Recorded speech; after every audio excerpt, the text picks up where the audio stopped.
Yeah. What's going on? This is Rap Latte. Touré's coming up. We here early. Me and Curtis King. How you doing, King? How we doing? I'm Kicking it. good. How you doing? I'm doing good. I got my mint green on. You know what I'm saying? I know you messing with your color. I mean, the situation Hey man, here that we're talking about today, which is very important, coming up, is that my bad. the Drake lawsuit is worse than we thought.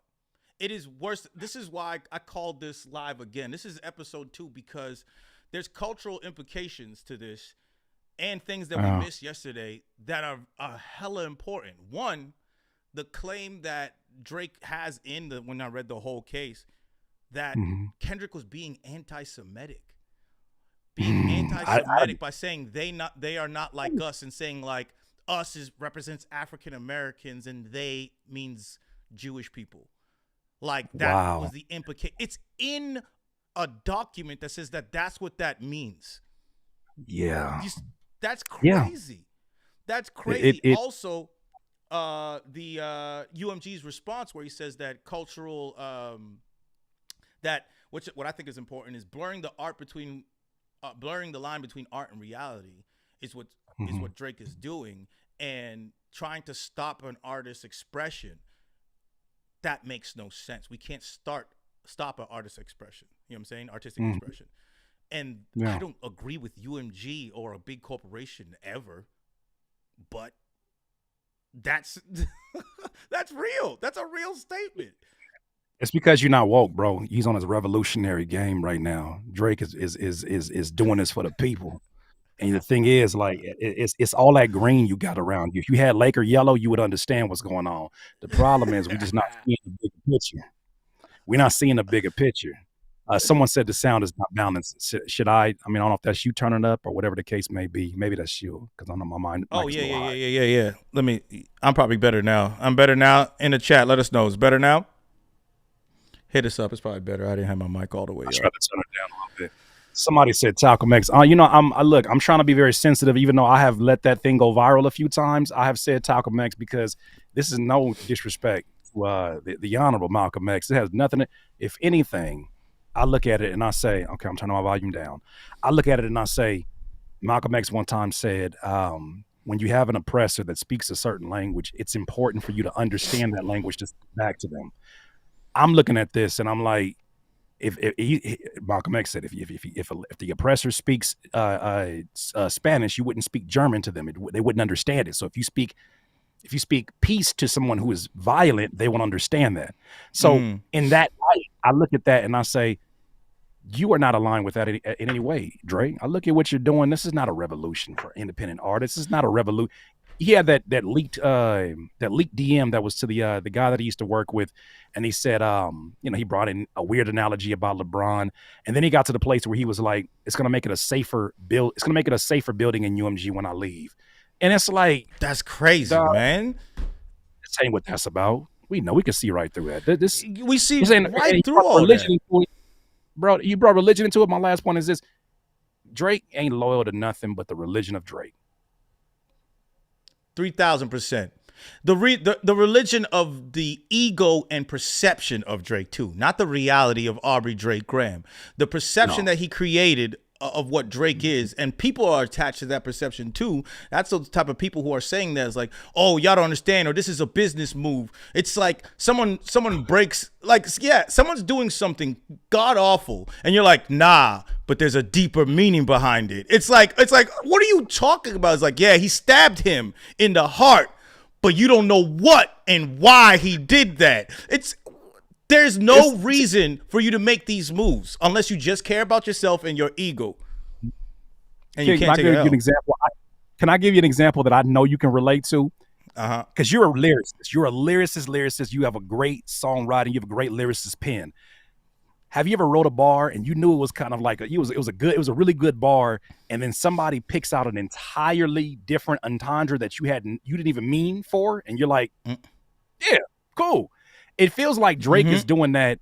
Comments on Reddit, the comments on Twitter, and saying, Yeah. I am a revolutionary.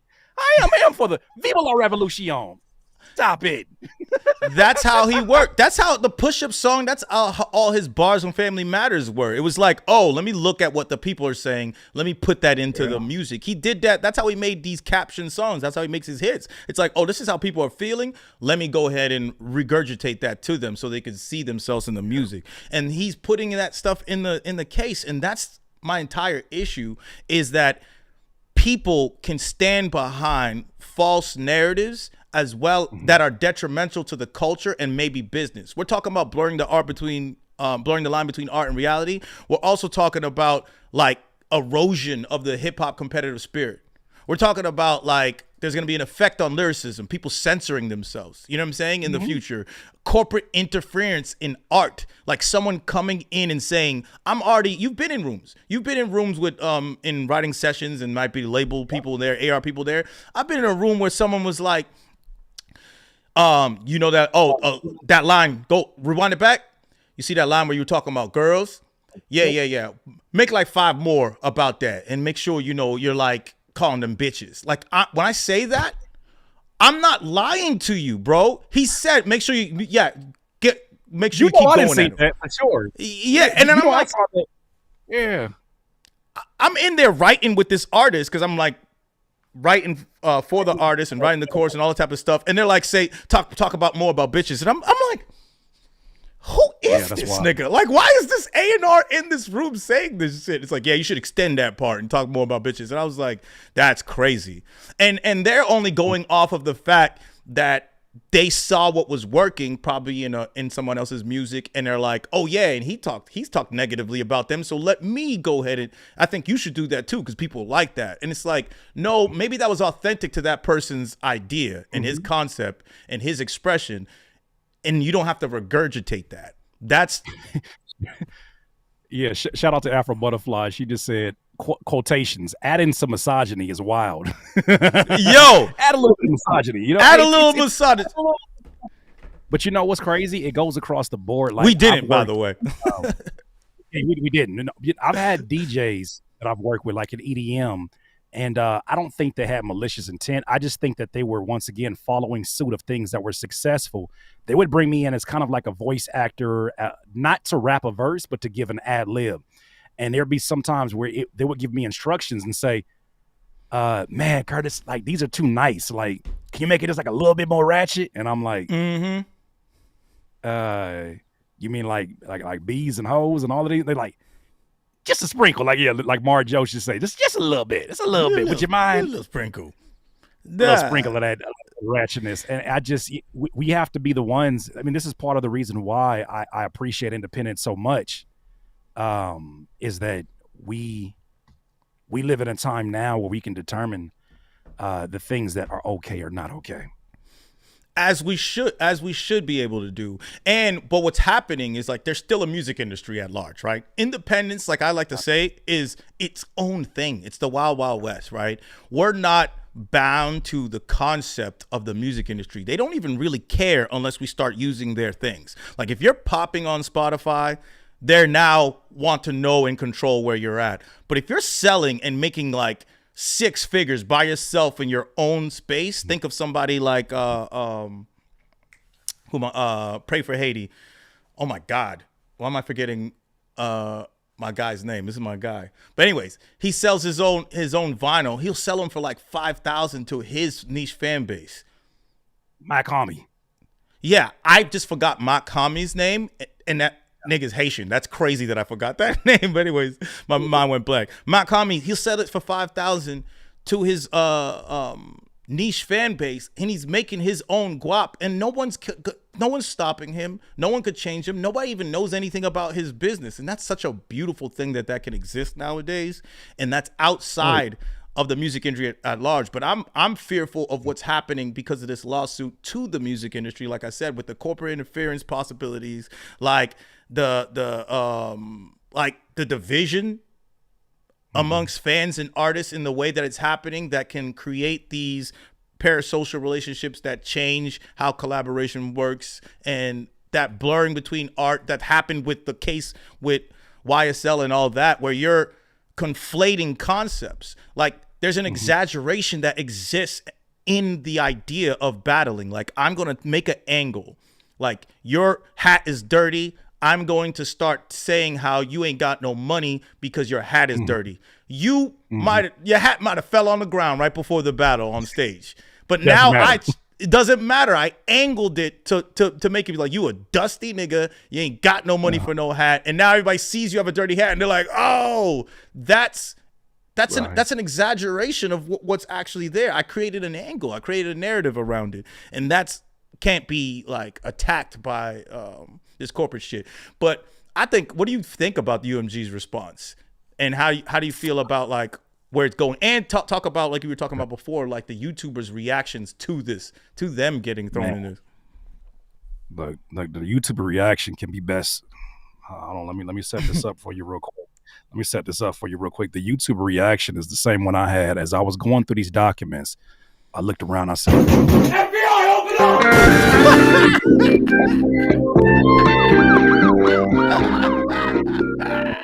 Not the lights. This nigga got. That was my reaction. Going through all that paperwork, King Green. I looked at that paperwork.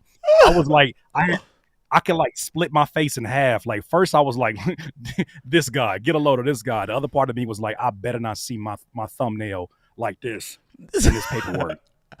Because I didn't read, I just saw the article first. I didn't read the names one by one. So I started going down. My heart started dropping. I was like, all right. And then it didn't get there. I was like, and that's why you say allegedly the way you did, Curtis, all year long. I never said that word a few times. If I had, but I'll tell you this, I am not the one that you come to defend. Look at this late fool. Hey, center yourself. Look at this fool. You draked out. You draked out. I apologize. There was major computer troubles. I don't know what the fuck's going on in my life right now. Well, we live right now. There's 1,000 people looking at your face. They jumped up. Grace. They got excited. I need grace. They's excited. It was like, what is that? Hot blue? What color is that? How you balancing us out? You know, it's too much Laker and green beef. You know, we got to balance out. Balance out. True. Have we talked about the anti-Semitism thing yet? We didn't. We were just going into a little bit, but we got to get your thoughts. I'll lead that up. I mean, he's saying that Kendrick calling him a colonizer is akin to anti-Semitism. And I want to take a step back and say not everything in the lawsuit is literally alleged by Drake. This may be his attorneys trying to find an angle, right? Like when he's talking about payola, like Drake is probably putting them up on game, right? But like this shit, it could be an attorney saying that. It could be Drake saying. It's just such a stupid thing that he is, again, misunderstanding the things that Kendrick is saying to him. That he doesn't understand what he really means when he says, we don't want to hear you say nigga no more. He doesn't really understand what he means when he says, you know, things about Pac. He doesn't really get it. And it's sort of like, you know, when in school you maybe had like a foreign exchange student, so they were like thinking through everything like a second language, like you made a joke and she had to process it through whatever her native language was, and then so they're like a little behind the beat because they're not really good. It's kind of like that, but like he obviously his English is obviously impeccable, but like when we say like deep things about Black culture, he doesn't kind of get it. You know, it reminds me of something that FD Signifier said in his epic video that Drake should have obviously called Kendrick a hotep. That would have been a great line for him to use. He could have been a whole song about you're a hotep. Whole song, you're a hotep. Drake's like, what is that? He probably doesn't know what a hotep is. So he's not deep enough in Black culture to even know what that is to be able to take that, flip it, and use it against Kendrick. So like, Torre, you don't understand. I had to tell King Green, you're just not seeing the bigger picture. Like you got to open up this eye right here to understand the true intent of Drake right now. He's trying to wake us all up. And the thing is, I hear what you're saying, brother, but you got to let him cook. He's for the people. You just don't get it. He's like, and also Kendrick Lamar is from Oakland. Bet you didn't think about that, huh? Yeah, you didn't think about that. He's from Oakland. Y'all didn't know. You know the way that was it it wasn't push-ups. Was it Family Matters where he's throwing shots all over the place? And like Curtis talked about this yesterday, like be focused, like talk about this nigga in front of you and not like spraying all over the place. The lawsuit has been some of that because he's mad at Lucian Grange. He's also mad at Kai Cenat. He's also mad at this one. He's not suing Kendrick, but he's suing Spotify. And so like, how many other of the streamers are mentioned in this thing? 6 in total. Yeah. All black. All black What are you streamers. doing? What are you doing? It's laughable, but let's talk about. We were talking about this, and I was bringing it up, and I want to get your perspective on it. Like the idea of that people and labels and companies can blur the line between art and reality. So that's a problem. Like diss tracks are like exaggerated artistic expression, right? That's what they are. And you trying to make them people liable for every word that's in a diss track is harmful to the culture and disparaging to the artist, which could stop them from creating something, right?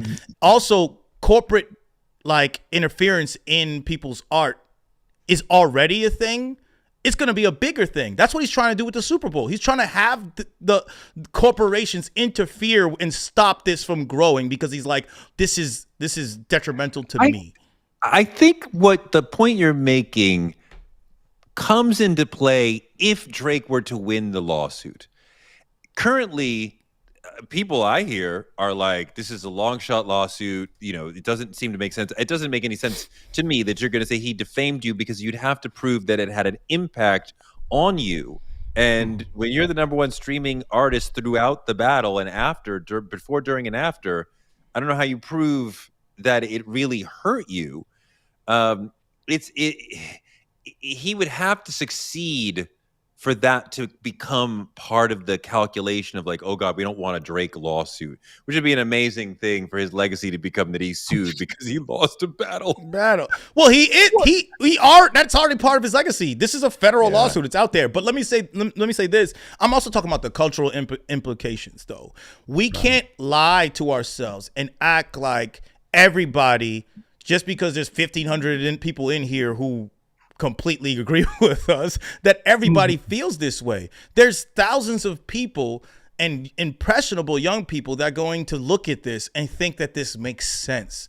That's my actual issue. That's why I think it's worse than what I think. There's thousands of young people who are looking at this and doing exactly the joke that Curtis is saying, and saying like, y'all ain't thinking. Y'all ain't thinking he's yeah, they mean it. They actually mean it. They're like, yo, but he's doing this because of this. Are you seeing that like in comments or whatever, that people think that this is okay? Because I can't imagine people really thinking that this legal crash out or just a lawsuit in general is the right thing to do in response to music.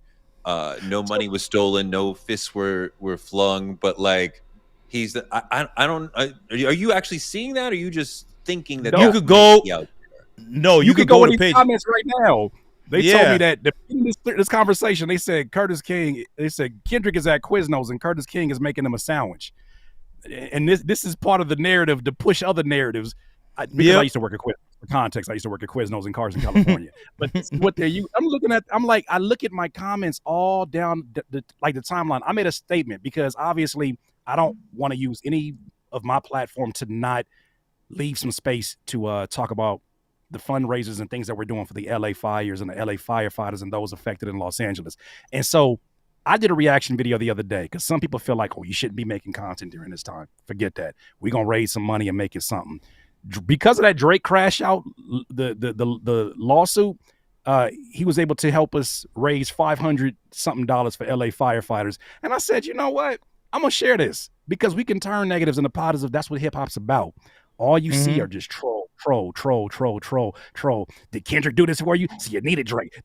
See, the thing is, if you knew what this is really about, you would see how aligned it is with your messages against Spotify.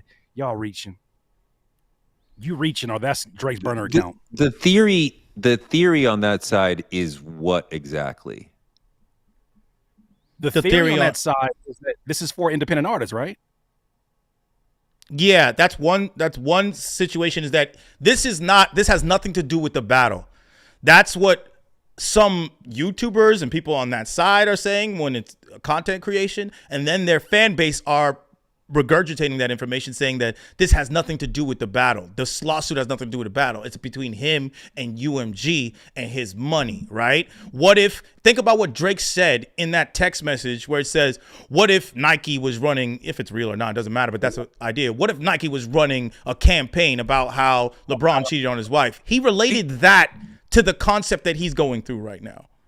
Well, the last comment when we were talking about payola and bots, okay, it's about potentially you're talking about independent artists, you're talking about revolution for artists. Maybe you could twist it into that, but we're not talking about that. We're talking about defamation over a specific song. I don't see how that is some sort of independent for independent artists sort of thing. I got you. Well, here's the answer. In that same DM that you're talking about, King Green, at the end of it, it says, it's highlighted, after I'm done with this, I'm going to make it a safer place for artists inside this building. Was the last statement that he made. Bullshit. Well, exactly. Is everybody dealing with songs about them, calling them pedophiles? No. Because this has nothing to do with religion. This has nothing to do with anti-Semitism, because Drake is loyal to the religion of Drake. Not Aubrey, the religion of Drake. The belief that he is character that he made up and that it's actually real and that we believe it's real. That's why he's suing from a place of ego and bringing all these things and people that are not related. It's blind, but guess what blinds you is embarrassment and cultural ignorance is what blinds you so much that you look over the obvious, even if you don't have any kind of cultural knowledge. This is blinding because of your ego. He's dedicated to the religion of Drake. Yeah. And I'm looking at comments on like Instagram right now, just under like a random post that Drake files the federal suit, and his people are for Drake under the comments. I'm not saying it's split, but there's people with that intention in that perspective. So it's there. The notion that this is about liberating or helping independent artists or even getting him off the label, to me falls apart when you start to look at the suit that he has put out, which is about defamation. That doesn't get you off the label. That doesn't get you right. Like you could any artist, you could attest to this. Any artist could allege basically fucked up practices, because every artist is treated like shit. Yeah, nobody's getting what they're actually deserving. So if he filed a lawsuit that was like, you actually owe me $1 billion and we can prove it, and like, now we're talking where an artist is taking on the system that we've been having to deal with since the 1950s and that sort of shit. We're not talking about that. This is the religion of Drake. This is like, I got hurt, so I'm mad. I don't see, let me turn this a little bit. I don't see how this action scares anybody, Fox, the NFL, about Kendrick performing the song at the Super Bowl. I don't understand how anybody becomes newly open to litigation because Kendrick does the song at the Super Bowl. Like Fox is legally, I don't understand how that works. There is no legal implication at all, really. There's a cultural one, but when you put things out, corporations can feel a little pressured if people were agreeing with the idea of sympathy for Drake. Fortunately, it doesn't seem that. If soccer moms were out here saying like, yeah, I don't think Kendrick should have said those type of things about Drake. No, soccer moms are like, they not like us. They not like us. Right. So because he's good on that part. Because that's one of the narratives in this, right? That people are saying what this is really about is preventing Kendrick from performing the song at the Super Bowl. And I'm like, I don't think that's what this is about on any level. And Drake cannot have any impact on whether or not Kendrick does the song. And of course he's going to do the fucking song. Are you kidding? He's definitely doing a song. I think that was the case. Even 50 Cent said that. I think that is the intent. It's like, how do I slow this thing down? It's like KD, Steph, or LeBron. We can't stop them, but we could try to slow him down. And that's what he's like, I'm gonna try everything. So he's fouling him. He's doing that Lance Stevens stuff, blowing in Kendrick's ear. That's all this is. Yeah. It's just bullshit defensive tactics that ain't about to work. But I think that Curtis was talking about like, oh, he might just play some of the song, or people think he say the song. I'm with you, Toure. I think the entire crowd's gonna be singing A minor, fam.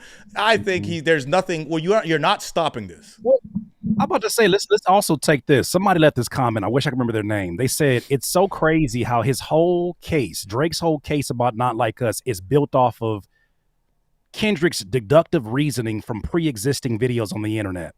He didn't say something that was new evidence. He didn't say something that wasn't already in the conversation.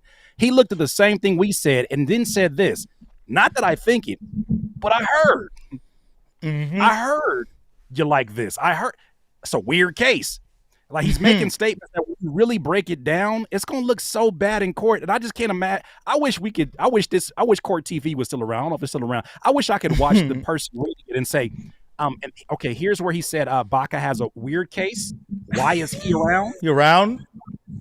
Where is he at, by the way? Like, I really wish I could watch that, because it sounds so much more ridiculous when you realize that somebody's going to be typing this in real time. That this was the response. Like, what are we doing? The court stenographer or whatever. Hey, man. Hey, you better say allegedly before everything. Hit your cop button again. There's nobody in Drake's they're coming world. for Curtis. They're coming for Curtis.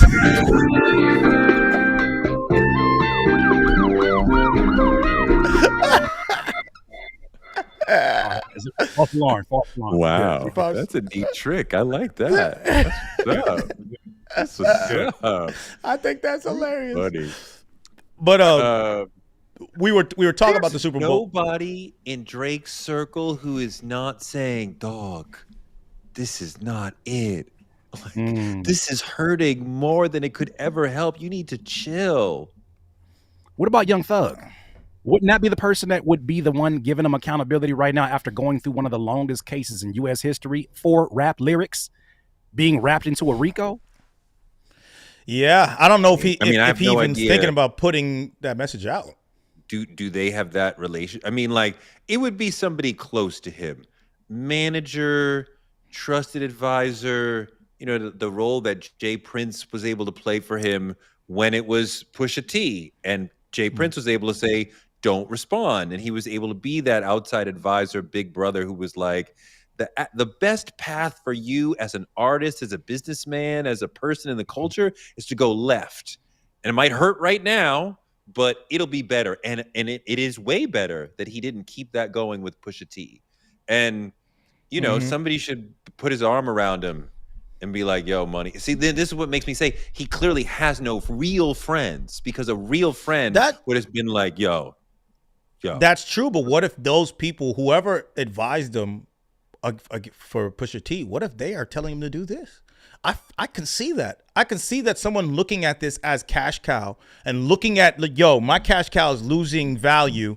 We need to preserve this value, as well as, and when you said the defamation can't get you out of the deal, technically it could. If you had a real strong case, you could be like, you're defaming me, meaning that you are not promoting me. That's directly against what our deal is with each other, because you're partaking in my entire likeness and identity. So let me get out a deal. So that's actual possibility. It's just that the lawsuit is bullshit, right? Like, even I would take $557 to defend UMG, and I would still win the case, me personally, by myself. All I need, $557, 22 cents.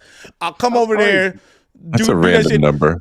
Because I'm random. I'll go over there in New York, have a nice dinner, because that's how much the coffee and freaking, like, just one plate costs. King Green, I'd pay you 2020 because I was the last time the Lakers won the championship. So let's go ahead. Oh, here you go. 2020 last time. Oh, but when did we win? When did we win? It was after that, right? It was recently, right? Oh, last year. That was years ago, That was years ago. but yeah. So Curtis goes stop sending them little shots, because the Lakers are in Siberia and the Celtics might fuck around and win again this year. Like, you see, that could really happen. Hey, look, 19. Until you guys are able to catch up to what Talcum X is doing for all of us out here, aka the Drizzler. I don't want to hear about shots and all of that. Like he was able to decipher Kendrick's lyrics and Not Like Us, and he was able to pull from it the idea of anti-Semitism. Do you know how much of a he's that has to be? Because I'm like, in where the colonize, if anything, him saying that that's attached to anti-Semitism is Drake making the accusation himself. You need to sue yourself for defamation in that situation. Yeah, that's that's crazy. You're making more implications. You're implying more things than Kendrick did. You definitely did defamation. No, but think about that. The colonizer word being attached to Judaism doesn't exist. Only in one place, which you are condemning yourself in. That makes no sense to attach colonizer and Judaism. Like, why are you doing that? No one said that. No one thought that, bruh. Like, we didn't think that. The other, and that's your whiteness. It's your whiteness. It's your whiteness. It's your whiteness, which is the concept that you live by. It's, you know what? Let me go back, because there was a huge voice during the battle that was like, why are you dissing Drake for being biracial? It's biological. It's not his he didn't do that, right? He didn't do that like at J. all. Cole, you like Barack Obama. It's not about that. It's not about this. It's not about biological. It's about you come from an outsider position in the culture, and you seem like a colonizer because you're coming from outside in, taking up space, misappropriating the culture, these sort of things. You seem like an outsider coming in. That's the colonizer part, not because you're white. You had a debate with Kendrick. Okay, let's just think of this outside of a rap arena. You had a debate with a person named Kendrick Lamar. Kendrick Lamar said, for my last statement in this debate, before you pass it to Drake, he's not like us. Drake said, I'll do you one better. I'm not like you. I'm gonna sue you for round. Like he's literally living in those. He's standing in those shoes, and he's making it appear like he doesn't reckon. Like we don't have the same internet that he does, and we're looking at this and saying, why are you only driving home the point even more? And you got nothing but black content creators in this situation lined up in here. You're making mention, like even during the battle, you were still releasing things like you rapping like you're trying to get the slaves freed. This is at some point this just becomes a reflection of your character. These are not slip-ups. Yeah, I mean, it proves that Kendrick was right, that he saw into who you really are. And like you say, he said you're not part of the culture, and you responded in a way that shows you're not part of the culture. You responded in a way that is the opposite of what the culture believes in any way, shape, or form. And like, you know, if you had just went in the studio, if he had made a sad record, Drake's Here My Dear, about getting his ass kicked by Kendrick, that could have been the most incredible album that he could have made. It would have been funny. It would have gotten us back on his side. It's the showing of self-awareness. I know I fucked up, so now the audience is with you.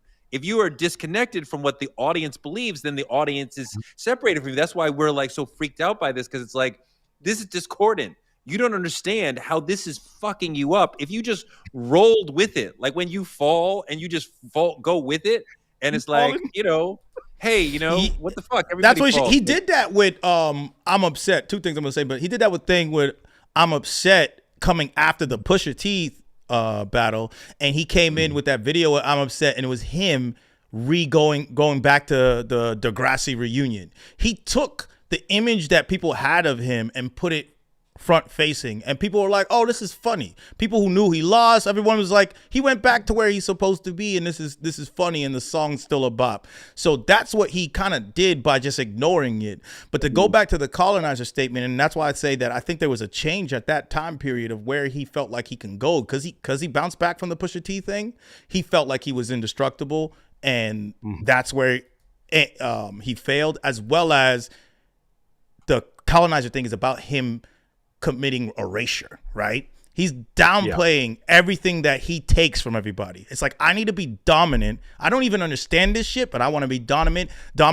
I'm going to own this shit. I put out Afro beats. I put out this UK rap shit. I do this song with Bad Bunny, and it all goes back to me. I'm the guy. I'm the one that put this stuff in the atmosphere when that shit probably would have got popping without him. And that's the issue with Drake. I bet that Drake takes it deeply to heart that he has given 8, 10, 12 motherfuckers their first #1 hit, right? Yeah. So that shows his power, but also he's giving his power to all these other people who are then like sort of eternally tied to him and eternally grateful to him, right? Which goes to what you're saying. Like, he thinks, I'm so giving, right? We all want to think that we are giving to others, right? Even if we're Scrooge, right? So he thinks that, and then Kendrick is like, no, you're taking. You took from this one, this one, this one, and this one. And that goes the opposite of what he thinks of himself, which is then going to be hard for him to swallow. Can I show you this guy real quick since we brought Degrassi up? I thought this was interesting. Somebody brought this to my attention.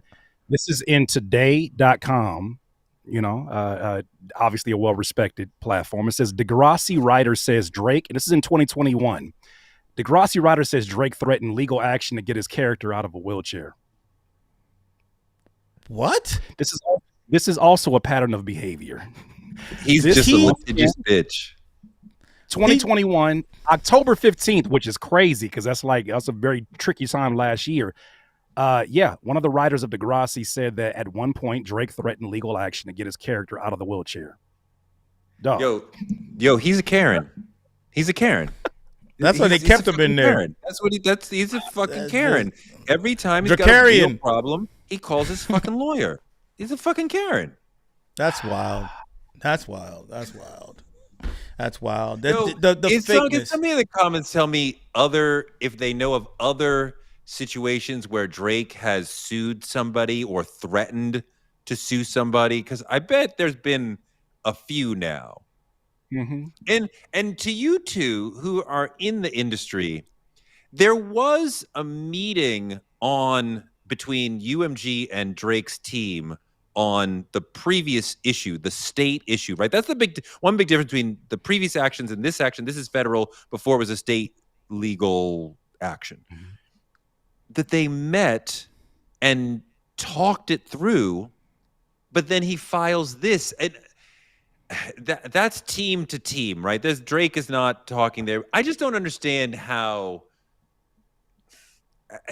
Shouldn't Lucian be able to get us further in this? The great executive, the great relationship guy, I know he doesn't love hip hop, but Drake is one of his biggest cash cows. Shouldn't he be able to use his charm and his energy and his everything at his wherewithal to this is bad for business for me. So let's just end this in some way.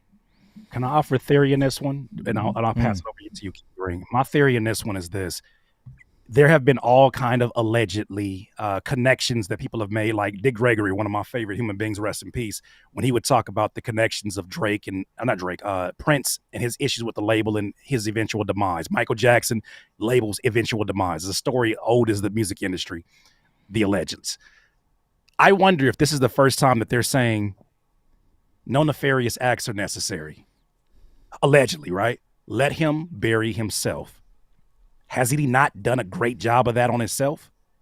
Without don't put any industry OGs that he respects around him.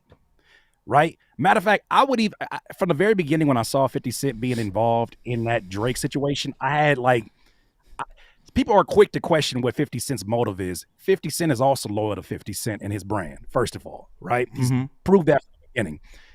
I started even thinking about 50 Cent and how, remember during the Deep Beef DVDs at one point in time when he had his issues with Murder Inc., how he allegedly got a restraining order is what they were putting out there. I wouldn't be surprised if that's somebody that a label will send in there and say, let him bury himself. We don't have to do anything because he's so culturally unaware. He's spiraling so badly. He's going to tank his own reputation while thinking he got away with something, even if he gets a settlement. I agree with that, Torre, only because of the response from UMG. That is such a measured, honest, artist-first response from a like one of the worst corporations ever in American history. Just gave you the most measured artistic response, saying that why would we stop an artist's expression? Like, it's their artistic expression, and this will be detrimental to the culture and what the artist does. And why would we ever want to stop Drake from being successful as a business? So they hit you with the business part, but they also put in the artist and cultural aspect, which is true, which is the reason why I wanted to have this conversation again, because it needs to be put out there that you can't stand for some shit like this. This is not okay. I was playing I Feel Measured too yesterday, where I'm like, of course I agree with y'all too, the top Drake haters that I know, but I was like saying certain things and I'm realizing that no, allegedly, don't call the cops, but but I was trying to let people know. I mean, right now I want to let people know that this is detrimental and you have to kill it. This is actually a cancer. It's actually a problem. And people who think like him and move in that direction, in that they not like us, it's very important. And we need to fill these stadiums up that Kendrick is coming through with SZA. We need to keep watching shit like Rap Latte, Curtis King, and everything on YouTube, and feed the culture the narratives that need to be here. It's the same shit. If Drake is a mid-level artist, maybe, who's 35, 40 years old, so the actuarial tables are like, you're probably not going to, do much going forward. Maybe, but not your number one guy. This is he can't be less than the third biggest artist at the label behind Weeknd and Taylor Swift. And maybe he's ahead of one of them in their metrics. I don't fucking know. But this is one of the biggest artists you got, one of the biggest artists in the game. Yeah. If you're Lucian Grange, you did not create this problem, but you do have allegedly the ability to end it, right? As far as relationships, charisma, charm, all the things that would make you one of the best executives in the record business, able to deal with Taylor Swift and her. I'm sure Taylor Swift and The Weeknd caused plenty of their own problems for Lucian Grange that don't make it into the blogs or whatever. But like, he didn't make this problem, but you are the leader. So can you not find a way to put this fire out and get back to the Drake business? Because I bet if you put Wonder Woman's lasso around Lucian Grange, he would be like, I would love for Drake to go back in the studio, make another album, and get more new shit out of him. Does he, though? When we looking at the way that UMG has been moving over the last year, I did a lot of stories about, ironically, we're supposed to be talking about AI, right? Ironically, over the last year, I did stories about how they were getting ahead of, like, remember the Ghost, the guy with the ghost, the sheet over his head? He was the ghost writer, quote unquote. He was making these AI covers. I think it's interesting that very quietly they struck a deal with UMG before 2024. At the end of 2023, UMG struck a deal with Google, to advance some of this technology. I feel like the soft launch, in my opinion, was tailor-made freestyle about how people in a big event will react to something like this. When I look at this, I look at it and I say, isn't this what labels have always wanted? Isn't this why they work human beings like machines? Because really what they want are machines. When I think about the way that AI is ushering its way in, I can't help but feel like this is the same UMG, as you said, King Green, that said, we're here for the artist's rights. We have no reason to, get these artists out the way. Dog, they removed their entire catalog from TikTok because of a negotiation and told none of the artists what was happening. Don't tell me about artists' rights that you care about.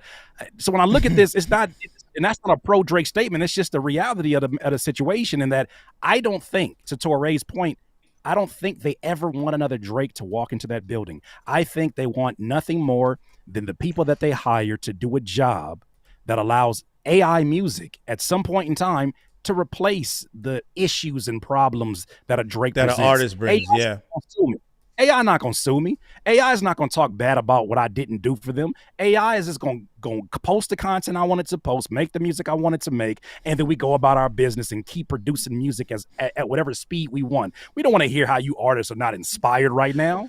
A version of that. I think it's going to be a version of that. I think it's about creating human avatars instead of digital ones. Like, if you're a young social media person and I don't need you to be able to rap well, I can AI everything, get your music, and always have the best hits coming through. That's what they want to move this into, just like they tried to do with that. I think that there is for sure a level of the game where you can have computers making the music instead of people.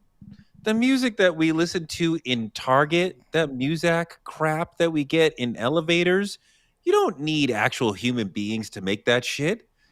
But to make stuff that really truly captivates people, you know, those artists who are bigger than their music, you know, for Drake fans, for Taylor Swift fans, for Beyonce fans, those artists could release a dud album and the fans would still be there for the next album, the next tour, because they are fans of the artist and they care about the artist. And a machine, you're never going to love a machine like that. And I think they understand I don't know if that's true.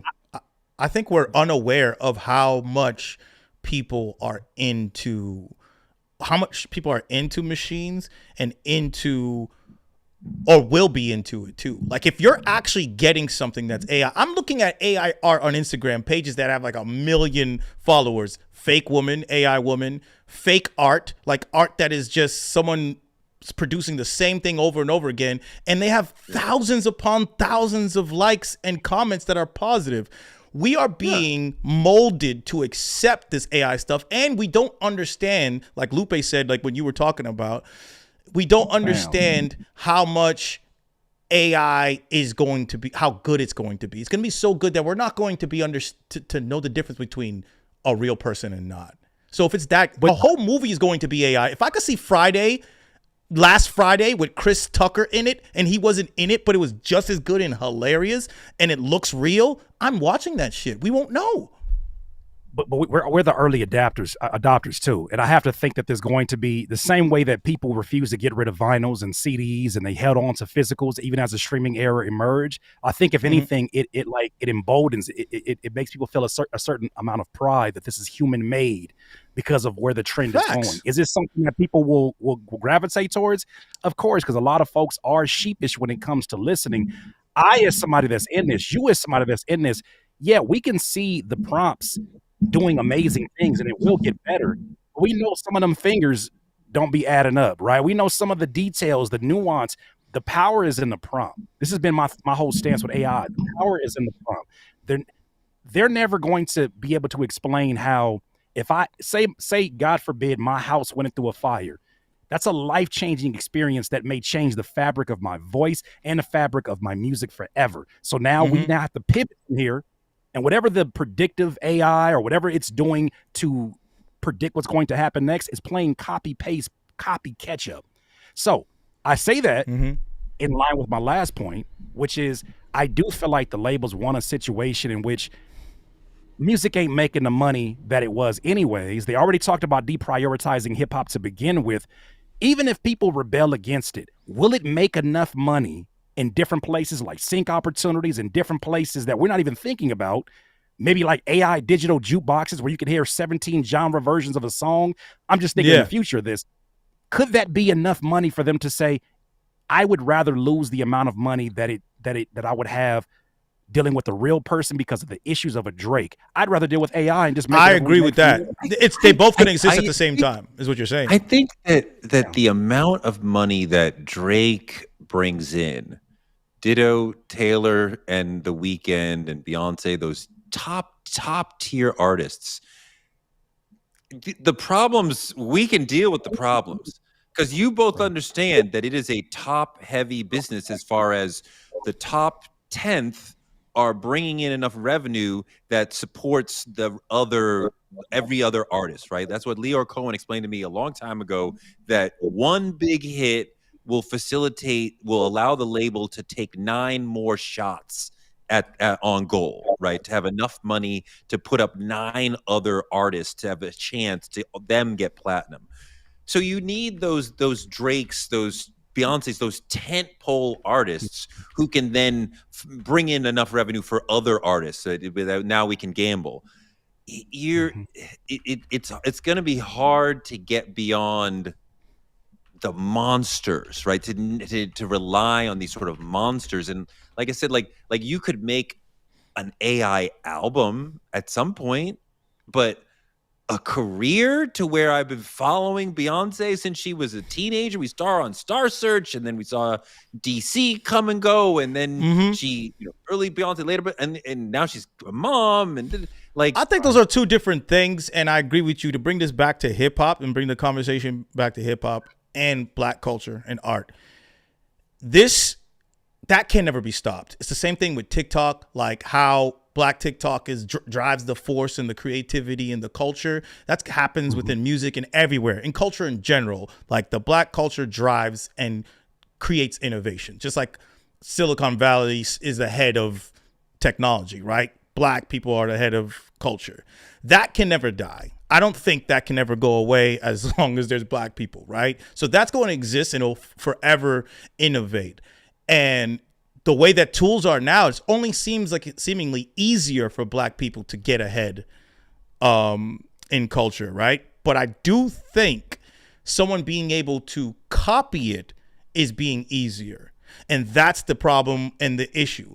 Whereas like you have rappers like the ones that Tyler was talking about. Tyler, the Creator, was talking about all these rappers who exist because of someone like Drake, where they can just adopt certain things from the culture, colonize it real quick, and live in their own space. You guys don't even know about some of these people. Like you got white rappers who are damn near Nazis, like Tom McDonald, right? Then you got rappers who are adopting and colonizing the culture and have their own fan base of kids, and we just not even looking at it. That's the actual issue, where that can now be what AI is doing. So we're going to be creating and innovating still as Black culture, but something else is going to be eating and taking away food, and that's the thing that's possible. And I think before we pivot, I want to make one last point before we pivot, because I know folks hate this conversation about AI at times, especially my audience hates it as well. But I'll say this: I think it was really telling. I think it was really telling when I saw the founder of Suno. If you remember, when you started hearing songs like BBL Drizzy, BBL, that was AI generated, obviously, right? Nobody in the 60s was thinking about Drizzy. BBL, yeah. Right. So Suno's another company that basically allowed folks to auto-generate AI-generated music. And they didn't disclose the time, but they were taking from existing catalogs, and that's how they were able to make these accurate type of things. On a podcast recently, their founder of Suno, I forget the guy's name, I think it's Michael. This guy straight up said, we feel like we're solving a problem. What's the problem? Music it takes too much time to make. You know what? Music, people don't like. Let's be honest. Most people don't like to sit down and make music, right? Am I right? He's saying all of this, and I'm me as an artist. I'm like, are you out of your effing mind? You look like somebody that never made music. But this is the narrative that they're pushing. That's my bigger thing, is that they're pushing this to normalize this, not for people in my generation, but for like a younger generation that's like, yeah, I would like to be able to make beats like Ninth Wonder. But who wants to go through 20 years of experience to do it when I can sit here and AI generate it and still get the same benefits? We know how short-sighted that is. Some people, I'm willing to bet, are willing to pay to find out for themselves later on how short-sighted that is. They're willing to pay just for the experience. And that's what they're pushing. So when I see that, I know exactly what the game is. I know what it is. I think that when a joke gets popular, it could get so popular where it becomes ubiquitous. What I mean by that is I think that Drake used to be a joke. He came in as, how is this kid from Canada? How is this blah, blah, blah. That's the joke. But it kept getting so popular that he became ubiquitous in the culture. Now he was the culture to some people. Like, it's just Drake. Oh, Drake's on top. He's number one, all that, right? I think that's the same thing that can happen with AI, and I think that's the actual issue. And the person who's saying it's a joke is usually... Wait, what I thought you were going to say, that which is a very interesting point, if I do compliment my own point, that Drake starts as a joke and then becomes this gigantic multi-platinum monster, and then returns to being a joke, and he still is a superstar platinum. But he was started as a joke, he cleaned it up, and then he went back to being a joke. He was always joked on. I'm just saying, like, he came in as a joke and wore it on his chest, and then thought that he was not a joke at some point, right? And people started. Do you think he currently realizes the joke that he is? No. Like, if you showed him a meme that was like, Drake fills up the gas tank in the car and he says, only one of us is empty. Like, would he understand the joke? Does he understand how he is funny? Or would he be like, that's such a good question? You know, that's such a good question, Torre. Because we talked about this before you came online on here. That lack of awareness is exactly why he's getting laughed at right now. I think at some point in time, he recognizes the jokes. He just doesn't recognize it from the perspective of the person on the other side of the lens. He recognizes it like, yeah, I get it. I'm soft compared to these other rappers, whatever. I make R&B songs. But this avatar that he's created of this like now gangster era of Drake, this I got the mob behind me type of Drake. He's starting to drink his own Kool-Aid and believe that he sugared it, right? I think that Drake is at a place now where You don't put sugar in Kool-Aid. He put a little stevia. But my thing is this: I think that Drake is like if me and King Green sat down, we playing 2K, and I'm King Green's white friend, right? I come over to the house, and then we're playing the game, and I'm beating King Green, and he's getting loud, not angry, just loud, and I interpret that as, oh, I'm in danger because nobody yells at me like that, and then I call the boys, I call the police, and then King looks at me like, are you effing kidding me right now? Do you know that might be you calling my body bag because of the climate we live in? He doesn't understand that, and that happens for real. But if he's on the internet and he encounters that meme where it's like, Drake like no, and then Drake like yes, and or any of the ways that we like manipulate his face in a way that's like this guy could be very corny and silly. Would he get it? Or would he be like, I don't understand why they think I'm corny. I have a fucking 757. No, I think he knows he's been the joke. I think it's the actual latter. I think he's always known he's been the joke because he came in as a joke. He goes and he makes fun of himself in his videos, in his appearances. Right. He's very aware of that. He's the butt of the joke. The problem is he was still on top and considered the cool guy at the same time being the joke. It was a weird dynamic that I've never really truly understood, right? He was like, everybody was like, yo, this guy is the one. Plus, he cries all the time, and we make fun of him. It was a very interesting thing, which is almost like it's an Eminem way where Eminem makes fun of himself, and he understands when he makes fun of himself, but we all are in on the joke. Drake tried to play like he was in on the joke, but we were always telling him, no, you are a joke, bro. Like, no. Right. You are. Right. Wait. Question is, did he write the joke? Well, did he write the joke? Or did he have ghostwriters that wrote the joke? And he said, I can recite this. I can spit this. That's true. This ain't nothing. I mean, when you talk about the multicolored barrettes, I'm like, oh, he must get it. He must. Then I'm not sure. He thinks he's tapped in. He's tapped in. Then I see him, and when I saw that interview with him and Yachty down by the beach, and Yachty always seems like 2 steps ahead. Like he gets everything, and like, friggin', I don't know. Drake seemed just out of it. I don't know that he gets it.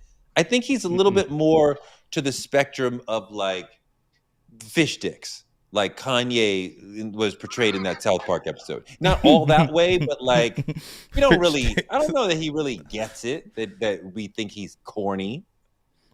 But when you say get it, what do you mean? He whether someone writes a joke for him or not, he's willing to partake in making fun of himself. Like he has a music video with the one with the Nike at the Nike compound. Yeah, he has a music video at the Nike compound where he's crying about something dumb. He goes and makes fun of the fact that he can't dance. He'll make fun of the fact that he's light skinned. He'll say, "Oh, you just got bodied by a singing nigga." That was a great line to understand in the awareness of where you are at. So whoever's writing it, he's still willing to partake in making fun of himself, which is an endearing quality to have, to be aware of yourself. But truly not understanding that you are a joke and believing that you're something else I think is the issue. There being some like cognitive dissonance in the whole situation, and that's where you get a nigga freaking suing a nigga over a diss track. Let's go back to this nigga is suing a nigga over a diss track. You know what I heard? But he's but he's not suing a nigga. He's suing the company. Problem with Kendrick for not suing him. Why are you not? I'm not suing talking to you, him? Kendrick. I'm talking to that guy over there. Yeah. Right there. Hold me back. Yo, you guys let him in my party. How'd you let him in my party? That's Give me 5 minutes alone. Hold me back. Hold me Get back, him out or of my I'll get party. him. It's totally that. It's totally that. Nope. But let me say that I heard, this is just rumors but it'd be interesting, that Kendrick, after doing the diss track, actually had his lawyer listen to the track to see if it'd be anything that can be defamed. That'd be so funny and calculated. If you made a diss track, you knew that nigga was a bitch, so you say, hey, can you check this out to see if we have a case to make sure that it's like, yeah, I think you should say that it looks like you got a weird case, and then I think you should say it in this way, because that would be hilarious. If he was that. Two things that brings to mind really quick. One of them is whacked out murals and how there's a line that's cut out completely.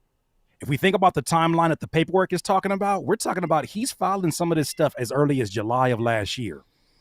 If we're mapping it out even to August, that's getting ahead of GNX. I'm looking at this and saying he's had a lawyer that has been actively in here and for sure went through that paperwork and has made that conclusion from it. Also, too, you know what, to your point, Tori, here's what I'm really thinking now. Maybe instead of him not being aware of the joke, maybe his ego is so inflated that he comes from this standpoint. I'm the cause and all of y'all are the effect. So I'm the one that's the more powerful one. Yeah, I'm the one. I'm the reason. That's his family. I'm the reason for the season. Laugh at me. I'm still rich. It does seem to suggest a lack of accountability that his actions are constantly pointing at other people. I'm mad at LeBron. I'm mad at DeMar. I'm mad at UMG. I'm mad at Lucian. I'm mad at other. And it's not. There's not an accountability. There's not a look at. I think Kendrick probably looks at himself in the morning, every morning, and names 3 things that he needs to improve upon as some deep SEAL level mental humility exercise. And Drake thinks he walks on gold. I'm the cause, you're the effect. Why should I care? I'm still rich. Well, some people are so poor all they have is money and fame. What is that doing for him right now? Ooh, say that again, you bar-ific. Nigga, do you rap? Do you rap or something? That was a bar. That was a bar. Like a bar. There should be lights. Yeah, you need a sound. That was hard. Like the Sims character. That's the truth, though. It's like I remember what's my guy's name that was from Kenan and Kel? Kenan. Kenan had an interview. He said the worst position that you could be in as a celebrity is to be broke and famous, and that hit right. Yeah. Oh, yeah. Because everywhere you go, people are going to treat you like you got money. You can't look like you don't have money. Right. I remember, look, even from my level of notoriety, I used to live in Rialto, right? And I didn't really, I was known more on the internet and locally as an artist. I went to the liquor store one time in some bummy sweats because it was right by my house. I walked up to the liquor store and nobody gonna recognize me. The cashier's like, Curtis King, man, good to see you, bro. Hey, man, I was listening to your music the other day. I said, not a good time. And then he says, $125. I think I bought a Snicker and maybe a Tiki Punch. And he said, and then I started pulling out change out of my pocket and putting it on the calendar. And he was like, you still rapping, right? I said, oh. My man thinks I'm homeless. He thinks I'm homeless. I say this. You still rapping, right? You ain't got no money for that. Wow. Good. He's looking at me like I fit. But that's the thing about it. The worst position you could be in is to be famous, even locally famous, and be broke. And I'm looking at Drake and I'm like, look at Drake now. You got all this money, and what you can do with it? Where can you go? You be on, you're on, people see you on stage, TV, real estate, whatever.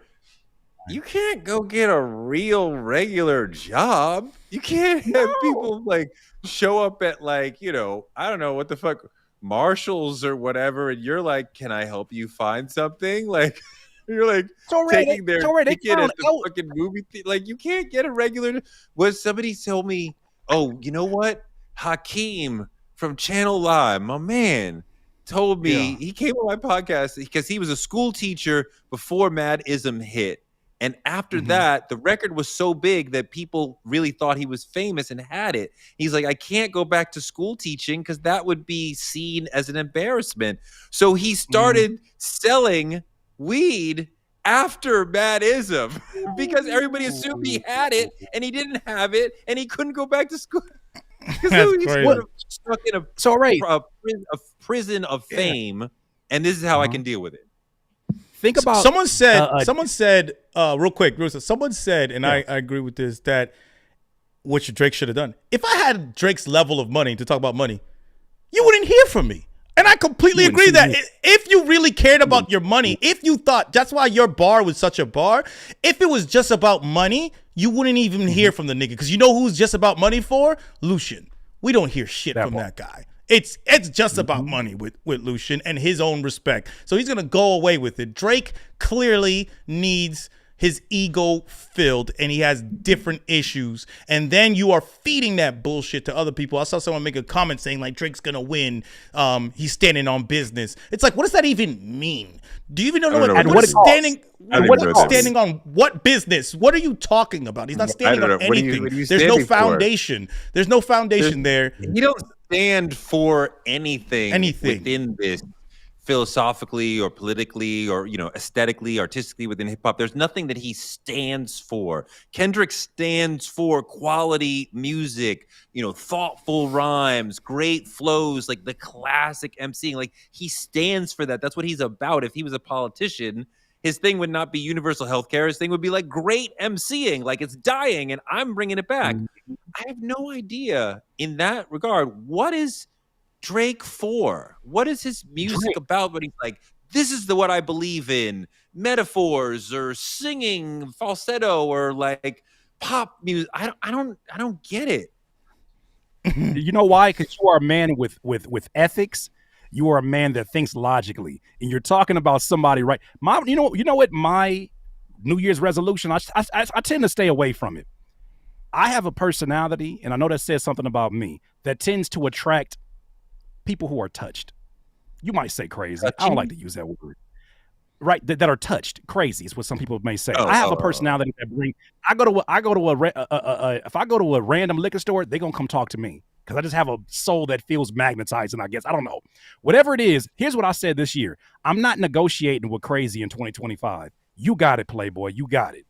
What I'm realizing, even in this situation with Drake, it's not making sense to us because we're not operating from the same mindset that he's on. I don't think this is a logically thinking man right now. I think that he's somebody that if Kendrick would have told him the things that he said at these diss songs privately, it would bother him for years. It would still bother him.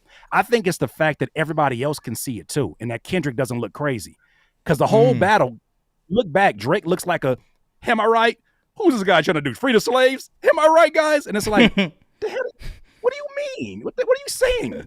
And I think that was an eye-opening thing. And ever since then, he has been spiraling so badly that all he can do is just do things like go to a man's professional job, a professional athlete, and stare him down while simultaneously getting banned from commentating at Toronto Raptors games for a year. What are you doing? What are we? No idea. What are we doing is a big question. I was like, am I right, guys? He came out with Seinfeld jokes for his battle. Like, it's like, am I right?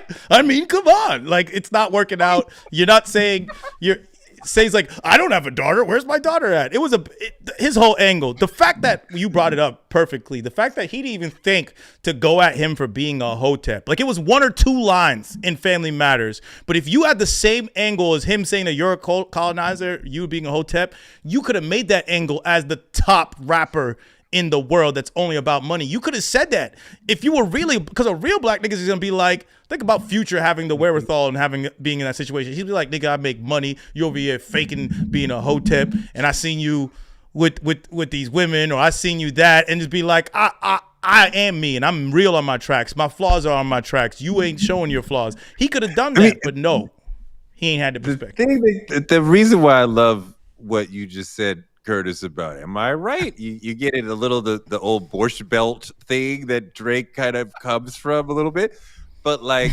you remind me of something that I saw during the battle. Was a man on the street, this brother in England, and somebody asked him who's winning the battle, and the brother says, "Well, obviously Kendrick. Drake is talking to the audience. Kendrick is talking to Drake." And I'm like, yes, and that's encapsulated in what you said, that Drake is like looking at us throughout the battle going like, this guy, can you believe him? He does push-ups in the park and he splits his money with fucking Top. Like, can you believe this guy? And Kendrick is staring right at him. You're a fucking pedophile. You're a horrible person. You're hiding a daughter. You are a non-fetish. It's all right. Am I right? He looks back. It's all right. I'm gonna play Drake. He looks back. He says, "Well, you wear a size 7 in shoes and size 7 in men." Am I right? Am I right? Am I right? Am I right? I mean, come on. Am I right, guys? Huh? Am I? Do you agree with me? Do you agree with me? Like, imagine if you would have put God told me that you're a horrible person and you belong in hell. Look, it's all right. Imagine if you would have put Dr. Umar on the intro of Family Matters. Ooh.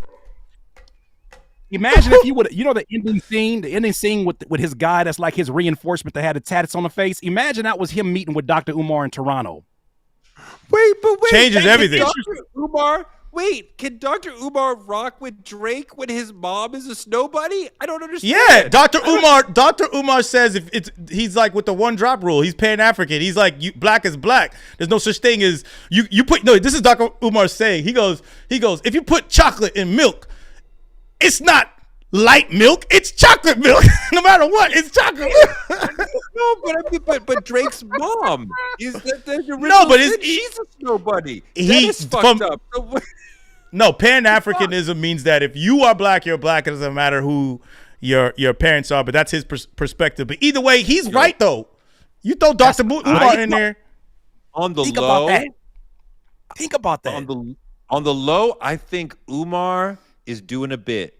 I think it's a long-running comedic bit. He has not let us in. One day he'll pull down the mask and be like, it was a bit. It was all a bit. It was all a joke because it's so ridiculous. Every time he talks, I'm like, Dr. Umar is hilarious. We got to be real. Like, that nigga is funny as shit.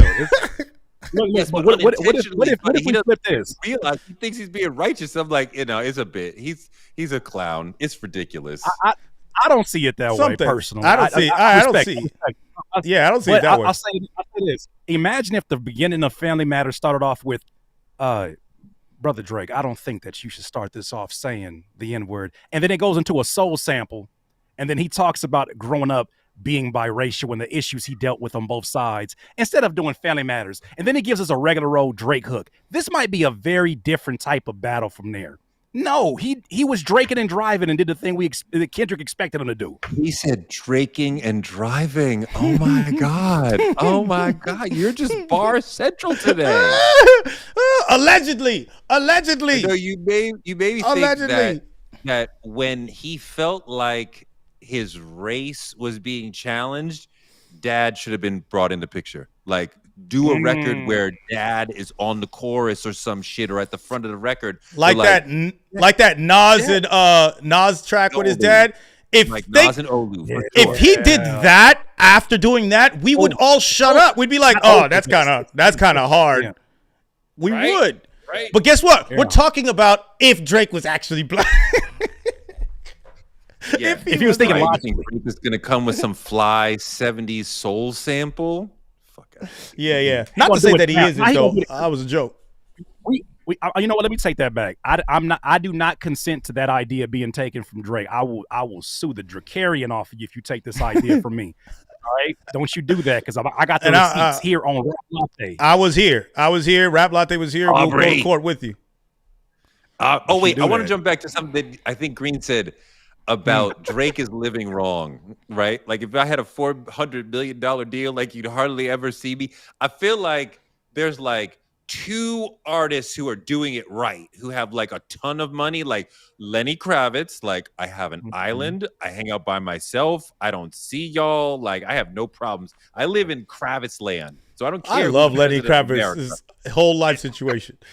And then fucking Beyonce lives in a fucking museum, pops out to do whatever the fuck she wants to do, however the fuck she wants to do it, and then she's out. Now, she is a ubiquitous artist as opposed to Lenny Kravitz, who goes and goes away, makes you miss him, and comes back. Beyonce is ubiquitous; she never goes away. But I'm fine with that. But she does what she wants to do. She is not pandering. She is not taking the temperature of what does the audience want. I know what the audience wants, but I'm going to give it to them through my filter. I care about house music. I'm going to do a house music album. I care about country music. I'll do a country music album. I don't give a fuck. I think that's the thing that artists lose. I know what you want before you know. Yeah, that's the thing that artists lose. One, and Curtis could attend to this. We start this thing off doing exactly what we want. There's no audience. Once you start getting an audience and people have an opinion, it is hard as an artist to not think about the audience, especially the bigger the audience gets. Like, I'm in a band, we put out an album, we mixed go-go from Washington, D.C. and indie rock music and made a sound for ourselves. That made no sense. Go-go is the most niggadom, beautiful black African-American music that's ever made in my eyes. And then we mixed it with this white music, put it together, made a little sound, and now people want to hear that sound again, but we wanted to move forward. So it's like, wait a minute, are we supposed to replicate this or not? And then I remember going to the studio with Royce the 5'9", and Royce the 5'9" said this, and he said, don't ever care what the audience, I don't care what the audience thinks. I make this for myself, and then I present it to the audience. And I was like, that's real. And he was my OG, so I'm listening. That right there changed my life, and I love him for that, because I was like, that's exactly what I do. I only should do things that's authentic to me right now. Prince was the same. He said the same thing to me about, I don't care about the critics. Like, the album is a success when it is released. I don't care what the critics have to say about it. But the other corollary to that, to what you were saying, Drake's not like that. Most artists are going to start to fall off around 35, right? And so they're not able to continue to be totally liberated artists into their 40s, or late 30s, 40s, when they can have this sort of intellectual renaissance and become really deep, thoughtful people. Late Beyonce is far deeper and more political than early Beyonce. Of course, right? Like, she was doing Bills, because she's free. Survivor. Now we're doing Renaissance. Lemonade is political. Obviously, Cowboy Carter. So she's become a more political artist because she is a grown woman now. A younger person may be able to do it, but not the way that a grown person who's lived more can pull that off. You stand for something. Go ahead. Can I bring this point up about Drake individually? I think Drake has exhibited that kind of like magnetizing, mysterious air before in one particular situation, him versus Meek Mill. Because the way that he was operating, I think we talked a little bit about this last time.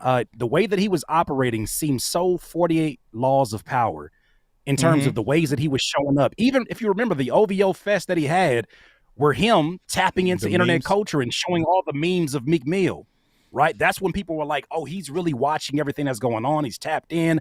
Even the way that he approached both the back-to-back diss songs, which Kendrick ended up using on him again, but the way that he approached that was like, oh, he's barring up. Oh, he's doing it at a crazy speed. Then he was doing things like, okay, the songs are out. I'm not even going to show face while Meek Mill's on tour. I'm going to send 6 bottles of champagne to Charlemagne and have him talking about this situation. Like, he was operating in a way that I said, where was that strategic guy at when it came to Kendrick? Or were you just so terrified about what that other man was about to do? You said, I can't even play it the same way. All of a sudden, I think he tried. I think the strategy was just wrong, because he came off tour, hit him with the push-ups joints, where that did well for him. People thought like he was doing okay. Euphoria came out, and only the real Kendrick fans had to push Euphoria where it was, because people didn't get it, because it was so dense. The writing in that's so dense. All you would hear is, I hate you and I hate this. So people made fun of that concept because they didn't even understand the entire song, right? They didn't even understand what he was trying to say. Now he comes back with what's it called? Family Matters, and that was supposed to be the nail in the coffin, but Kendrick already had his whole strategy. Go ahead. Fight back. Kendrick is a little bit.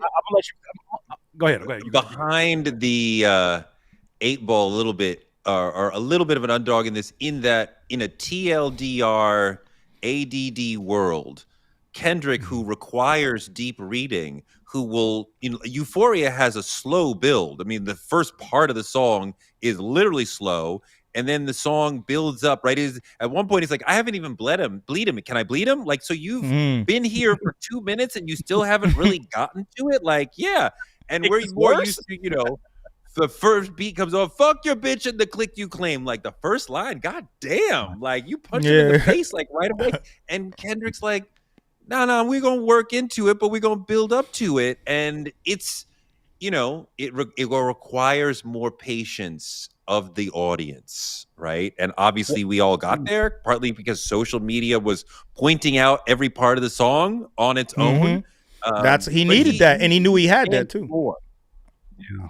Pushback. Well, my pushback on this really is inspired by one of my OGs in Glasses Malone. He said something in an interesting back and forth where he was putting DJ Ack in a blender. It's one of my favorite moments this year so far. One of the things that he said to him was, what were we just talking about? We talking about the Euphoria. I'm losing my train. Euphoria. Family Matters. Oh, he said, did Drake really do the best? For my analogy that I gave you about, he chose in the finals after being known as a physical slam dunk player, like a LeBron that drives to the basket. He decides, I'm going to do my best to shoot 3-pointers. Is that him doing his best to shoot 3-pointers, or do the best being Drake? Drake doesn't give you one catchy hook the entire battle. Drake is known for catchy hooks. Drake doesn't even give you some of the sense of humor that you get.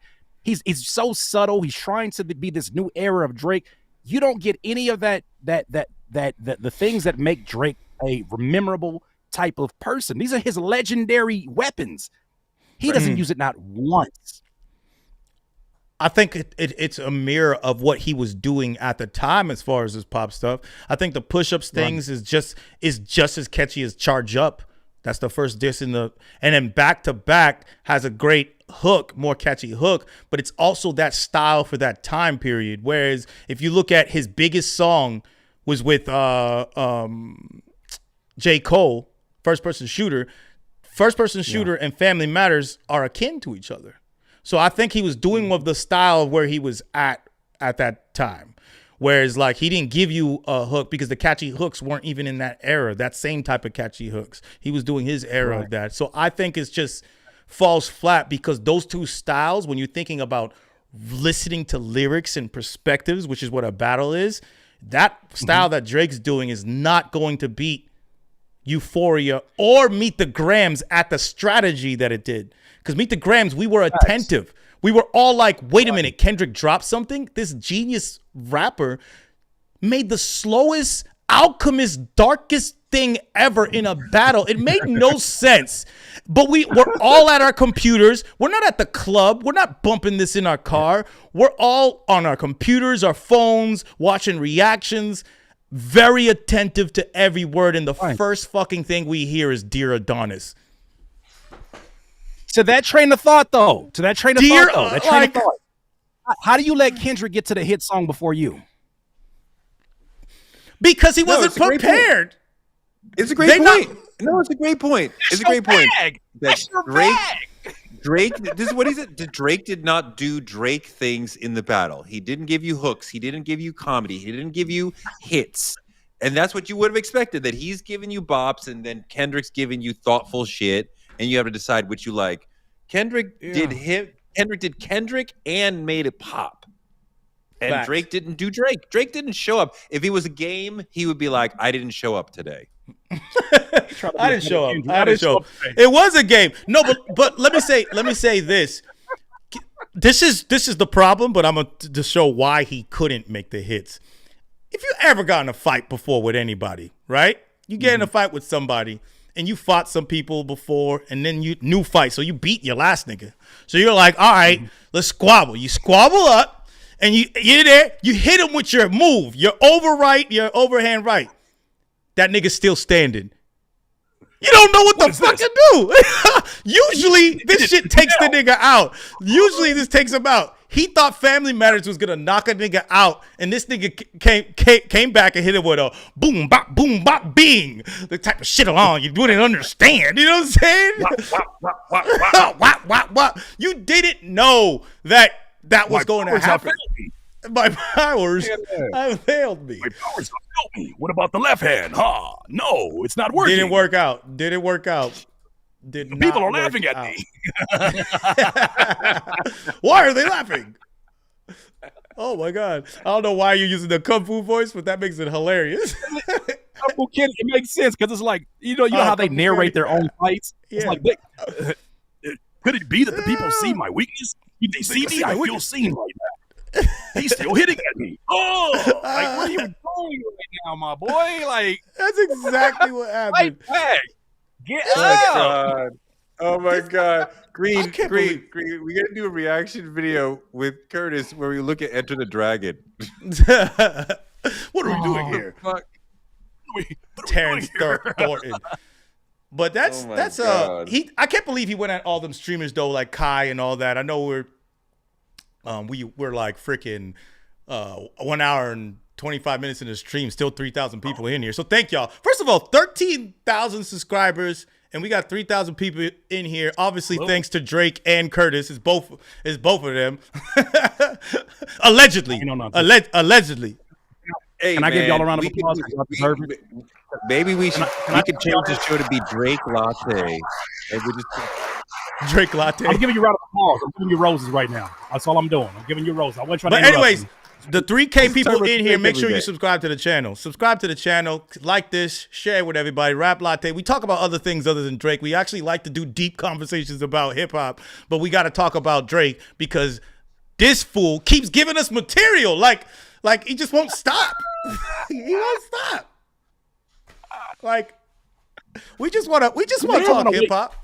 Imagine if the nigga was coming out with some great pop songs right now and starting to populate. Oh, Drake dropped 2 bangers about like love in the club and like he's off the battle. He's trying to make you dance, girl. Like, what's up? Like, what? Now I'm not even with and Kendrick he's trying is to make back you there, dance, girl. Not like us and Drake is like on some smooth lover boy shit. Like, why are you in the past? I'm moving forward. Like, yeah. If he would have sang to Kendrick, he would have had a better chance at this battle. If he would have just since you want to take songs off, to me, Taylor Made is him like throwing some. If he would have got on one of them, what's the name? The Honestly Nevermind. If he would have got in his dance bag during a battle, it would have been so Drake-ish, but so self-aware of how people view him, but said like very catchy things on there. There might still be quotables that where people are like, I mean, Kendrick killed him, but that one part, I mean, we still chanting this part. He didn't even do what he's known for. No, think about Sticky. Sticky. When the Drake song goes Sticky on could have done tour, when Drake goes on tour, he's not doing any of these records from the battle. Nope. When Kendrick goes on tour, he's doing all these records. Right? He might do 616 as well. He might do Meet the Grams on tour. Drake is going to stand behind the records that he made for this. Like, well, that's why when what I thought was amazing about Kendrick was that his diss songs seem like they could easily fit into his catalog. You could throw those on Mr. Morale, every single one of them. They could have just been on Mr. Morale and made thematic sense, conceptual sense with his project. Whereas a lot of people's diss songs always seem like a left field thing. Like Ether's left field for Nas. It worked, but that was like, we didn't know Nas was going to do that. Shut up, Toure. Come on. Yo, Curtis, we got to go into this. No, today's the day. Today's the day. Today is the day. Curtis, this nigga thinks that Ether did not beat Jay-Z in the battle. This nigga, because he's old and he's old and he's also a Jay-Z fan. Curtis, remember when you did a close reading of Not Like Us and you were like, he never actually says he's a pedophile, right? Right. Okay, so what is the line on Ether that is true that would really hurt Jay-Z's feelings? What did Jay when Jay? Because Jay listened to the song probably in the Maybach, right? What was the line that made him go, "Damn, nigga, damn"? I mean, like, because if Ether killed Jay, then there had to be shit that he was like, "Ow!" And he made Super Ugly the next day, so clearly he heard it and he felt. But what was what was Super Ugly was a misstep. Point out these are the lines in Takeover that Nas listened to that was like, "Oh fuck, that hurt." No, there were definitely more direct lines that hurt Jay's feelings. Because you can't tell some. I remember during that time period, I didn't get the full context because like my rap comprehension in terms of like what's happening with the politics in the street, I was still trying to understand East Coast rap and politics in general. I was a West Coast biased listener at the time, but even at that time, I remember thinking like, I'll be honest with you. I'm just being completely 1,000 with you. Look. I look at this and it says, brace yourself for the main event. Y'all impatiently waiting. It's like an AIDS test. What's the results? Not positive. Who's best? Pac, Nas, and Big. Nas and Big. Ain't no best. Pac, Nas, and Big. Ain't no best. East, West, North, South, flossed out, greedy. He might be setting it up. And even as I go to the second verse, none of these lines except like, right? I'm just introducing the subject. Introducing the idea. So second verse. I've been effed over, left for dead, distant, forgotten. Luck ran out. They hope that I be gone, stiff and rotten. Y'all just pissed on me. Okay, y'all talk about what he's doing a lot of generalized bars and then mixing it in with directs. It's like, hey, this is how I feel about him. Hey, Jay-Z, Rockefeller. I felt the same way at that time of like, I don't get what the reaction is. As I saw Jay-Z going to Super Ugly, that's when I realized the power of Ether. Now when I listen to it, it's just a classic song. So I get it. I kind of get it now. I was with you, Tori. One of the things I want, so you didn't really, I mean, you did answer the question because you didn't name a line that would hurt Jay-Z's feelings, but we give you another chance to do that. But you're in a title class. What do you mean? 36 in a karate class. Hold on. Let me ask you a question. 36. Wait, you said 36 in a You're asking the wrong guy. You're asking the guy from the West Coast that didn't even get the bars, and you try to keep. I'll tell you what. He start the whole. First of all, that whole beginning is setting up to let you to be like, this is your position in rap, and this is where you're trying to go. He said it nicely in the beginning and says, "You tried. Now you wanted me to come out of my character. You want to bring me out? Fine, Mr. Jay-Z." Why are you doing this? You traded your soul for riches. My child, I watched you grow up to be famous, and now I smile like a proud dad watching his only son that made it. You seem only to be concerned with dissing women. Don't hurt Jay-Z. Were abused as a child. Scared to smile. They called you ugly. He dissected him the same way that Kendrick was dissecting Jay-Z. I said, what hurt Jay-Z? What hurt Jay-Z's spirit?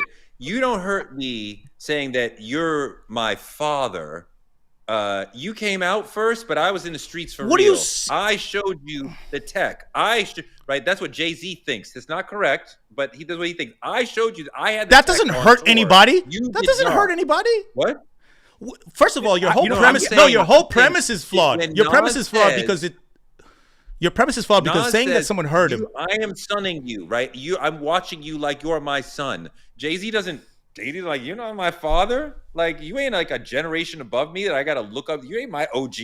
Like that's nothing to me. I'll still whoop your ass. You 36 in a karate class. You Taibo ho trying to work it out. You trying to get brolic. Ask me if you're trying to kick knowledge. You Taibo ho. People know. You Taibo ho. I mean, like that's like a funny diss as far as the Dozens. There ain't no fucking win a battle shit. You took boxing classes. Are you looking for gossip? You're looking for gossip. You're looking for some gossip bars? No. Because you're not making sense. I'm just looking for truth. There is no truth in. He's in a karate class. he was doing karate. Can I share this? To me, these lines in Takeover clear any lines that are in Ether. And I say this, I understand the history that we now have. Is that these in not Takeover, what hip hop is about? That's here we go. I sampled your voice. You was using it wrong. You made it a hot line. I made it a hot song. You ain't get a song. You was getting F, and you said, and I know who I paid, guys. Searchlight Publishing. These are facts. Like that to me is more vitriol than anything else. That's crazy. I don't think. Wait a minute. He said Nas is talking about John D. Rockefeller or some shit. He's talking about Search. Yeah. MC fucking Search. Like you guys are coming at it with a revisionist history, especially Curtis, because he just said that he just got the shit now. The court to note. I didn't say that. Hold on. I didn't say I was stupid back then. I just said that I was biased. Curtis will handle this for me. And I just posed one question. You're talking over. All right. Let me get my point. Two things. No, he's backtracking like Mookie. I'm not backtracking at all. I ain't backtracking. I realize I have two people who don't understand what happened in hip hop history. But anyways, let me. I'm sorry, sir. Let me finish. Let me finish. What grade were you in when this happened? I don't remember. I was young, way younger than you. What grade were you in when this happened? I don't remember. Was it ninth grade, 8th grade, 9th grade? Can I? Nigga, but I was a spitter. I was in the fucking industry at that time. I already knew. You had a side. You picked a side. You were in the industry. No. Hey, Curtis, go ahead. Let Curtis talk. Here's one thing that the children like Green, who was in the 9th grade, may not realize or remember. That is a huge part of the whole situation of Jay-Z and Nas. Because we have always talked about these two niggas on the same plane. And as far as career, they are on the same plane, right? A lot of people put J1, Nas 2, or Nas 1, J2, whatever. They are, right? When the battle happened, when he dropped Takeover, Nas was nowhere. Nas was not in the game, really. Nas told me he didn't care about. Y'all sound like Drake fans, bro. You sound like a Drake. That's a Drake argument. No. Nas was like in Siberia. So Ether was the return of the golden child from Illmatic who snuffed Jesus and went to hell, all that shit. It was the return. So we were excited to see the fucking young god come back at all. Like, oh my, Nas as a super underdog has a battery in his pack that is unbelievable. Just that he made a record, 6 months it took, that he made a record, 5 chances. Oh my God, 6 months it took. Nas made a record standing up to the king of New York. That alone was like, oh my God. Nobody took him out. David took Goliath out. We're gonna let you talk, but let me say this one thing. Chat. Right now, Jay-Z or Nas, run it up. Who won the battle? They will make the decision. I'll try to get a poll in. I just don't know how to do it yet. Say Jay-Z or Nas in the chat. That's low-key not the question, though. That is the question. Now, the question is lost at what the original point was. What was the original point that Tory was making? That Ether was not as good as what? What was the original point? I need to get that point. No, that's right. Because you and I just named 2 lines off the top of our head almost from Takeover that Nas surely was hurt. Nas, and when he Nas, heard, Nas, baby seat, he was hurt again. Like, damn, Carmen, like, what the fuck? This is embarrassing as fuck. That's hypocritical, Toure. Why? What is the line on Ether that hurt Jay-Z's feelings? This is so hypocritical. You keep talking. Hold on. Super ugly. If he was actually hurt by that, right? Like, Jay. No one agrees with you. Was like, I'm ugly. No one agrees with you, and you're repeating. You're repeating. This is so fun, though. By the way, I love this argument. You're breaking this happy family up. I just came here as a guest, and I just wanted to come here, and I just wanted to talk some rap with you guys. But I feel like I should exit my way out of this, guys. I'm just playing. But can I just say this real quick? Say it. He asked, how old were we at this time? I was about 4 albums in 10 years, nigga. I can divide. That's one, let's say every 2. 2 of them shits was due. One was the other was Illmatic. That's a one hot album every 10-year average. And that's so average. That right there, I heard that and I said, I don't care what they saying about Ether. I think the L is we're visiting this from a different set of lenses. The fact that Jay-Z, I believe his mom called him and said, you need to apologize. That's an L in any error in terms of the battle.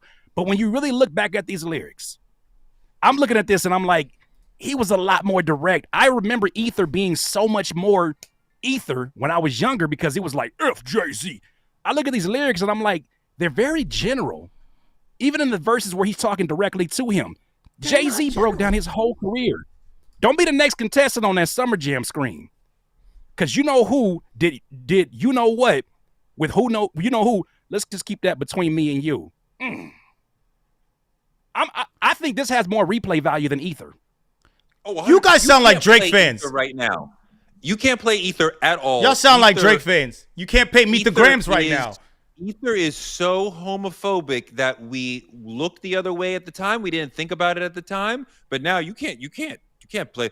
But what's he fucking talking about? That your man died of AIDS and this one has lips and it's gross. It's gross. It's beneath Nas. He said mustache having with whiskers like a rat. Compared to Beans and Wax. You'd be like Curtis Lee. You'd be like Curtis Lee. Mustache having gold. Accepted us with the one hot album every 10-year average. That's some Inception shit. Because Nas is better than that. Comments agree with me, so I'm good. I'm good, guys. So he said, who are you with? Searchlight Publishing. How did you know that? That's insane. Like, this is the kind of research that was beyond its time. Jay-Z lost. I think Jay-Z lost it more than Nas won it. And mind you, my son is named Nas. Nas is one of my favorite rappers of all time. Why are you saying Jay-Z lost it? Because of the way that he crashed out on Super Ugly. He did. To me, that showed that the way it showed a side of him that was like, you hurt. It was interpreted at least. You hurt me so much with what you said. I got to go even lower below the belt. So he brings up Carmen and baby seats and condoms and all these different things. So now there's things we're not supposed to say in a battle? Because Green been saying anything can be said. No, I'm not saying that. I'm saying the fact that Jay-Z's mom got involved and told him that you need to walk that back and apologize because you involved. It's hypocritical to say that Super Ugly is fine when we look at what Drake does, always bringing in people's wives and bringing women into the battle and saying that that's an issue. You cannot. It's hypocritical. No, it's hypocritical. Wives are different. I can tell you why. Then baby mothers. It's different than baby mothers. Yes. No, Drake violated first. Yes. Drake violated first. They're not together. They're not partners, right? A baby mother. I'm not like in the black community. You're mothers, but they're together. They're not married. Like, I'm not talking about that. I'm talking about baby. She's over there. Like, no, that's fine. That's not the same. That's not the same as talking about somebody's wife. Some people are not even married, and he was talking about these people. They were their girlfriends. You don't know when someone's married. We're talking about baby mothers. You're committed partners who haven't been married. I respect that. We don't even know. We also don't even know committed partners. We don't know their perspective and where they're at that time. That's the same perspective that we had for Drake. Nas was long. We all knew Nas was long not with Carmen. No, I'm talking about Kendrick's situation. Kendrick's not out there in the open. We don't know his situation. Can we break this down? The fact that the first thing you heard in terms of anybody starting off this particular back and forth was Kendrick doing the Like That verse. Can you mention the bar where he's talking about anybody from Drake's family, Drake's dating, Drake's baby mother, his kid? Can you name that? No. But on push-ups, I do remember, but like Whitney. That's the moment. Well, did I say that? But no, I'm saying that's the moment in LA politics, especially in hip hop LA politics. The moment you mention family and we just having a friendly fade, that's when I gotta violate you.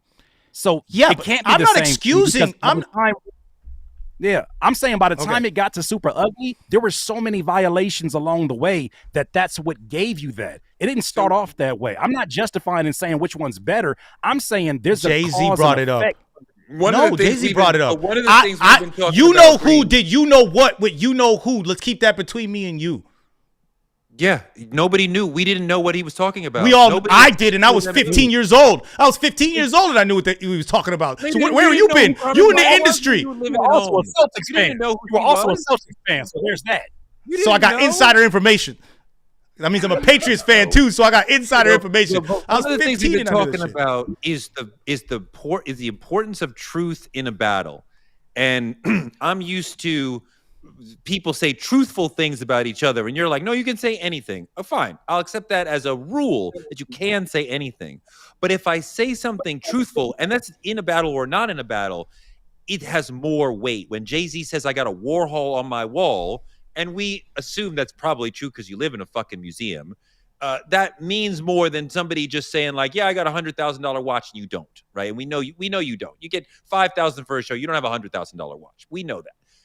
Jay-Z is saying truthful things, or at least things that he believes to be truthful throughout this. And Ether is filled with things that Nas surely knows is not true.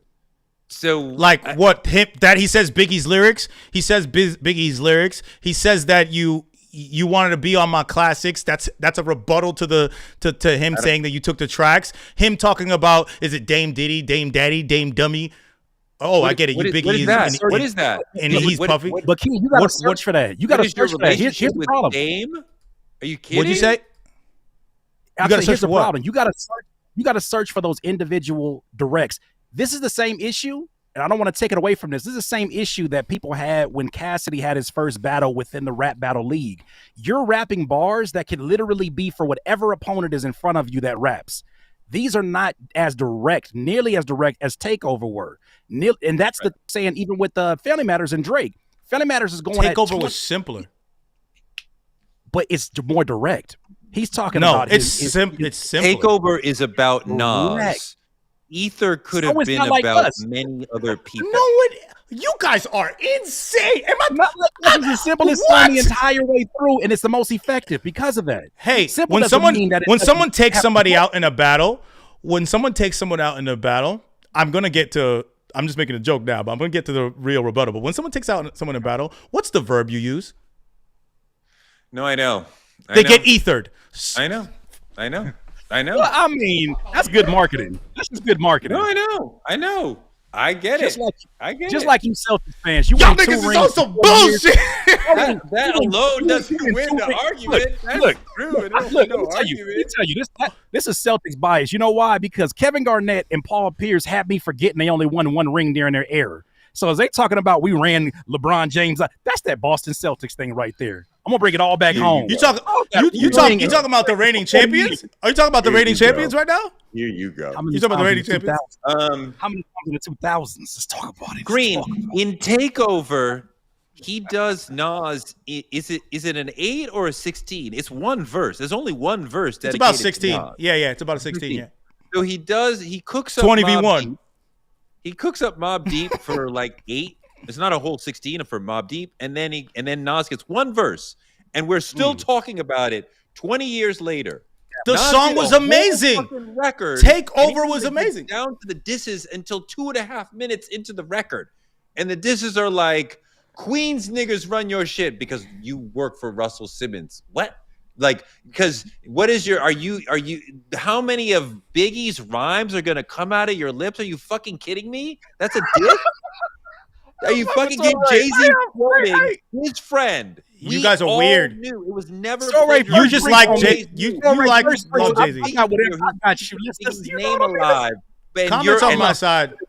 That is on some fucking you're trying to rap to free the slave shit. Because Jay is talking about their friend who they both loved, and Nas like, why you quoting a nigga? Like, cause we love the nigga. That's why we keep. That was not some free to slave shit. Don't ever do that. Was ridiculous. You should apologize right now to Nas. You freaking apologize to Nas.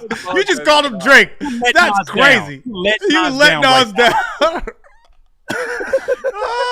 Either way, you're wrong, and the entire comment section disagrees with you. So you keep your own old ass reactions, and this West Coast nigga just don't fuck with Nas. You mean hold on? You mean the one I named my son Nas and I got Nas tattooed? What? You let Nas down with this discussion. Everybody's biased except Green. I am biased. I put my biases out there. Look, and I like Jay-Z's music more. To the CIA, to the motherfucking president. I want to talk. Stop. Eminem killed you on your own shit. Eminem killed you on your own shit. Look. I don't care how many people think that my Joey Badass reply is some kind of a slight to New York. You can't never make me not love New York and the things that I've learned. I learned lyricism from East Coast artists. We had our corrupts, we had our lyricists, but I learned the beautiful art of lyricism. Jay-Z was my first kind of like, okay, I'm gonna be open to East Coast lyricists because I was on the side of Pac and Death Row and all of that stuff. I was open, and then I said, "Oh, this is such a beautiful art. It feels conversational. I want to try this." So my respect for the Nas of the world, Blood of a Slave. Like when I'm listening to him paint these pictures, I'm like, damn, I can do that. That's okay. It feels like poetry. So the respect is there for both of them. I'm gonna just say this. Takeover is remembered for reasons of remember for, and it's only one verse that we're talking about. You gonna if I sat there and you said that's why the Lakers lost, and I say, "Oh yeah, you Tybo hoe," you'd laugh right in my face. You are using this is my problem. This is my problem with you guys. Tybo doesn't even mean anything in 2024. It doesn't even mean anything. No, it doesn't mean it doesn't mean the same thing it means. So you're saying that you trying to say that Jay-Z's verse has aged better than Nas's, which in turn 100%. The song, no, because he didn't win the battle though. He lost the fucking battle. You're using a revisionist. Wait a minute. If you think Takeover is better than Ether, it's a better song. Yes, easily. So I didn't say better. I think it has more replay won the battle if Jay. Well, that's what a song to me is. I'm saying no. To talk about song. When I say song, I come from a songwriter's perspective, right? There's things. There's vibes. There's songs, and then there's poetry, right? Ether doesn't work as a song. It doesn't work as a actual song, like how it's structured, verse, chorus, all that, narrative, all of that, as well as Jay-Z's Takeover. The beat is amazing. The chorus, the perspective, the entire thing. I'm a Jay-Z super fan. The Ether beat is not hot. It's the worst beat on the planet Earth. I hated that beat. And Nas's flow on it is not hot. I would disagree with that statement. That's a taste thing. I think that if you are a surface level listener, Takeover is gonna appeal to you more, and I'm surprised at you guys' perception on that song. Now we're surface level. Now we're like going the to demeanor. the surface level. I see what you're doing right now. I'm just dissing y'all for doing. No, but I'm saying that song is easier to get, and it's well made. Whereas Ether is about compounded bars. Somebody asked which song is lyrically better, like, with wordplay, complexity of lyricism. They're actually both very simple when you on a very simple level. Jay-Z's it's not like he's hitting you with bars. They're hitting you with facts. Like you said, it was about the battle and the angle that he's creating in his narrative, saying that, you know what? We have one hot album, 4 trash ones. You're not really the guy. I've been the guy. I've been doing this for 6 summers or whatever. I'm the guy. That's a better angle. I made it a hot song is an enduring line that still resonates throughout the culture that people would quote that might pop up as a sample. So it's not like Takeover has disappeared. Like it remains in the culture in similar to Ether. 100%. Wait. Go ahead. Wait, and his response is, and Nas's response to what you just said about that breakdown about his albums and the things that have been done, his response is, that's why you're 38 and in good shape. Your karate classes. You guys are talking about it from grown ass man perspective, and I don't like that you guys are doing that. That's a grown man perspective. When you were 15. In that day and age, I'm doing a poll now before we get off, so we can't get off till this poll run up. So I just put the poll up. I figured out how to do it. I'm voting Nas too. That's not the question you're answering here. I'm voting Nas, but that's not the answer. That's not the question we answered here. What are we answering then? What's the question? Verse question better is than yours. Is that a better? Did he have a better song? How did Nas win? How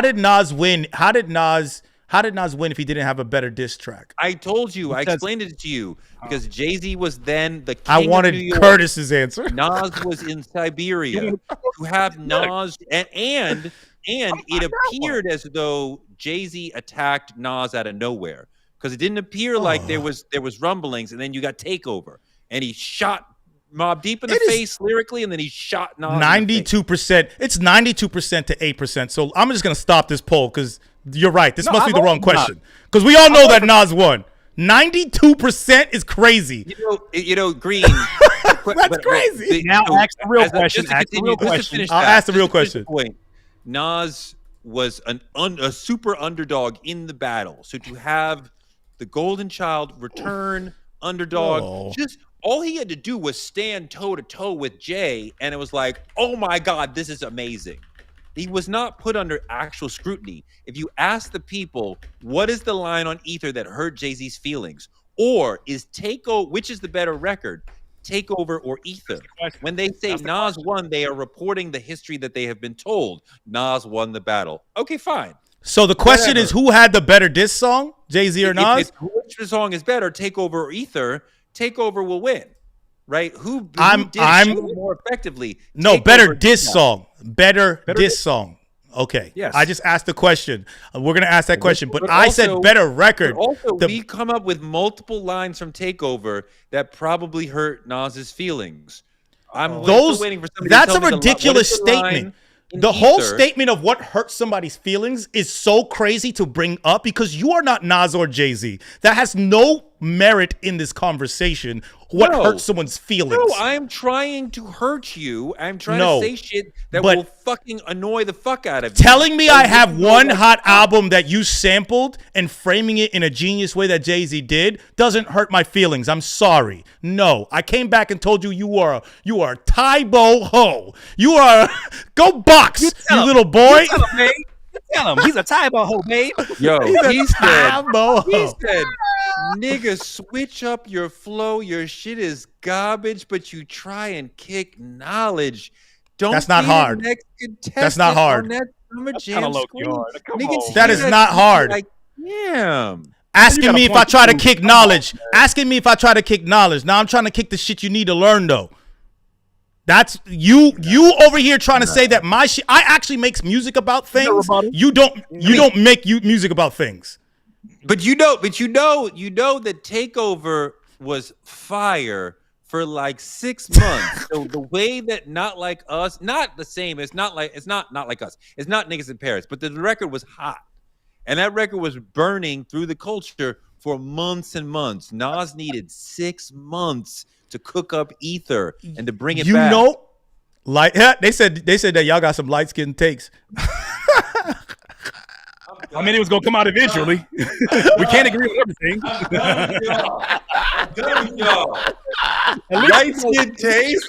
That's crazy. Yo, y'all can't be colorists in the comments. That's messed up. These are my light skinned brothers, man. Love my light skinned brothers. You know what I'm talking about? They just wrong sometimes. Wow. I'm like Drake. I don't lack self-awareness. I understand why y'all feel that way. I still say what I said. Hey, speaking of which, make sure you guys purchase Curtis King's album, the Beige EP, right? Is that what it's called? Yeah, I appreciate it. Why you gonna bring that up right now? Because you bring that up right now. See, no, that's your lyricist brain. Slow it down. I just dissed you, Curtis. Why you gonna do that? You gonna remind but dead ass, that shit is hard as fuck. That I listened to the whole shit, and that's what made me like appreciate him at that super lyricist level. And really, the awareness that's in that album is crazy, which is something that Drake doesn't have. So light skinnedness doesn't make you unaware and soft. It's Drakeness that makes you unaware and soft. Yeah, but you guys lost that one too. The better song, 79%. You guys got more people. What did I lose? Who had the better diss song? What did I lose? Who they voted for better diss song? I'm just saying the perspective. You're on the lesser side. Is that okay to say that? You might not have lost anything. No, I'm not looking at it. Who did they vote for the better song? 79% Nas. Who had the better diss song, Jay-Z or Nas? 384 votes keeps going up. Nah, y'all bugging. Unlike Drake, I support free speech. Let me end this poll. I'm gonna get in here and vote like 100 times. You only can vote once, you cheater. Just like a Gen X. Hey, if we got 15 minutes, we should do a 5v5. Since we fucking around for the rest of this shit, a 5v5 on the Gen X battle real quick, and let Curtis judge. Let's do it. Wait, Curtis, you got time to do this battle real quick? Let's run. Wait, but Curtis Yeah, I'm with that. Let's do it. Do we need to explain the rules in case folks Explain don't the know rules. Explain the rules, and we want the chat to do it too. Since we got you here, we're just gonna do this. let's do this it. live. The game is it's like versus, and I run the Gen X team, and Green runs the Millennial team. MCs born in that era, so people who are born Gen X or born Millennial. Gen X is 1965 to 1981, and Green has 1982 to like 1996, right? So you got to be born in that time, Gen X, Millennial. I'm going to name an MC, and then Green will name an MC, and then you will decide which of those two is better, right? And then the second one, Green will start, and then I'll go second, and then you'll decide, okay, so you had the better MC on that one, you had the better MC on that one. Holistically too, everything in considering. We're talking about skill sets, career, everything. So just think about it. So let's start off. You pick the first. You go first this first round. We're only doing 5 rounds. Hold on, I didn't know we were going to do this right now. All right, while I'm getting my list together, I'll start with Biggie. Notorious Biggie Smalls, number 1. Notorious Biggie Smalls, number 1. I'm going to go. I think, should I start the same way I did last time so I could get this dub? I'm going with Kendrick Lamar, and I'm putting in the polls. Kendrick Lamar. So my case for Kendrick Lamar is clear. Longevity, great body of work every single time he comes out. This is probably arguably the best year any MC has ever had in the history. And we just talked about 2 tracks. And to be honest, both of the lyrics on those diss tracks from Jay-Z and Nas don't hang the candle to any of the lyrics that we heard on Kendrick's disses. Like when I really think about it. Some of the angles work, but the actual density and complexity of bars and lyrics, maybe it's recency bias. I think they hit in harder. So I'm going with Kendrick over Biggie. What do you think? You a West Coast guy too, so I kind of used that to my advantage. Is Torrey about to make up a defense? Yeah, Torrey, what's your point? I mean, Big had obviously incredible career, was the central artist of one of the most important, maybe the most important label in hip hop in the 90s. Flows, comedy, street shit. I mean, he gave you everything, and diction, and the nigga could give you this is one of the greatest, maybe the greatest storyteller in hip hop history as far as painting movies with the shit. It's a shame that obviously life intervened and cut the career short, but it's like basically 3 incredible albums worth of material plus a ton of features and mixtape shit. This is one of the most incredible careers. This is one of the most charismatic people, one of the smartest MCs. I mean, Brooklyn's finest for sure. Okay. Dub. So, all right. So just real quick, this is how I kind of did my brain. I didn't understand. I understand the game. I always have a bias usually to the person that came before, because it's always my theory that if not for them, does this person even exist? Artist perspective. However, yeah, I get that. Right. Artist perspective. Right. But all that aside, we don't have enough of a sample size for Biggie to know, to have multiple Biggie errors. So I'm going with Kendrick because Kendrick has done the things that I went to a Biggie for. The lyricism, the storytelling, he's done it at another level, and the production. I mean, obviously he has the advantage of the time, so I'm going with Kendrick on that one for sure. Thank you. 1 point for Green. The chat went with me too. 89% to 11%. That's crazy. And we got a viewership of 25 to 34-year-olds. So these are grown people. Same with mine. All right, you go first in round 2. Round 2, I'm going with Big J. Cole. We're going with J. Cole. He just sold out the motherfucking Garden. Salute. After a battle that everybody tried to say he was washed up and he apologized, but he's looking pretty smart right now. 20,000 tickets sold. 2014 Forest Hill Drives is his classic. I wasn't a fan of J. Cole's music early on at all, if I'm gonna be honest. Like, I started liking him when he went on his feature run, went back to listen more of his music because I wasn't really messing with a lot of the content really and perspectives. But then I feel like when he got into his feature run and his grown man shit, it was undeniable lyricism and complexity with the MC lyricist bars. So I think there's very few people who rapped ever on the planet Earth that can fuck with J. Cole when it comes to lyricism. And I think that's a big growth for him. No, that's totally true that there's very few people on Earth who could fuck with J. Cole, but Andre 3000 is still somewhere roaming the earth with his flute. He is a better MC than almost anybody in the entire generation that you could name. I hate you. The voice, the flows. I mean, the man is making songs where he's talking to his mother and Kanye's mother in heaven. The man is giving you pop mega smashes and Hey Ya and fucking making hip hop love songs with Miss Jackson and like, you know, I mean, a lot of people have him third all time. You're talking about my favorite rapper, favorite artist like ever. So fuck you for doing that one on that. Yo, same here. But here's my rebuttal. That nigga play the flute. That nigga don't rap at all. That nigga be fluting his ass off. He don't rap. Braxton voice. Ha ha ha ha ha ha. He could play a flute. He could play a flute. That's the difference. I ain't never seen J. Cole play the flute. Yeah, that's an easy one. That's 3 steps. Yeah, that's an easy L for me. Yeah, that's every rapper's favorite rapper. So he cheated on that one. I'll give you that's an easy dub for you. That one was 93% Andre 3000. We all know how we all feel about Stacks. So see how this goes. Like, look at the chat now. It agrees with me now. Hey, we all have our day. It's okay. Yeah, it's okay. I mean, it appears close, but Green has already lost. All right, wait, it's my go. The choice is what to do with number 3. There's so many options. There's so many Lil people. Wayne. My pick for number 3 is Lil Wayne, some people's best rapper alive. He was not your turn. It is my turn.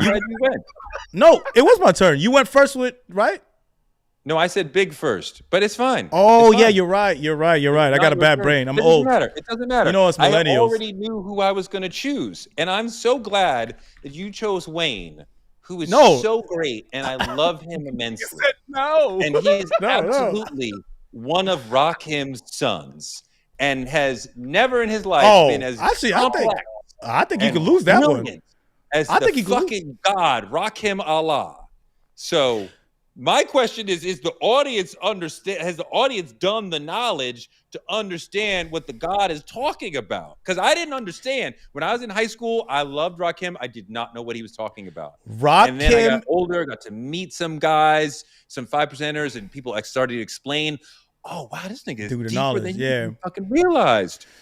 I like how you're trying to signal the hoteps. I like how you're trying to signal the hoteps in the chat. He's like, has he done the knowledge? What's today's mathematics? I like how you're trying to get them.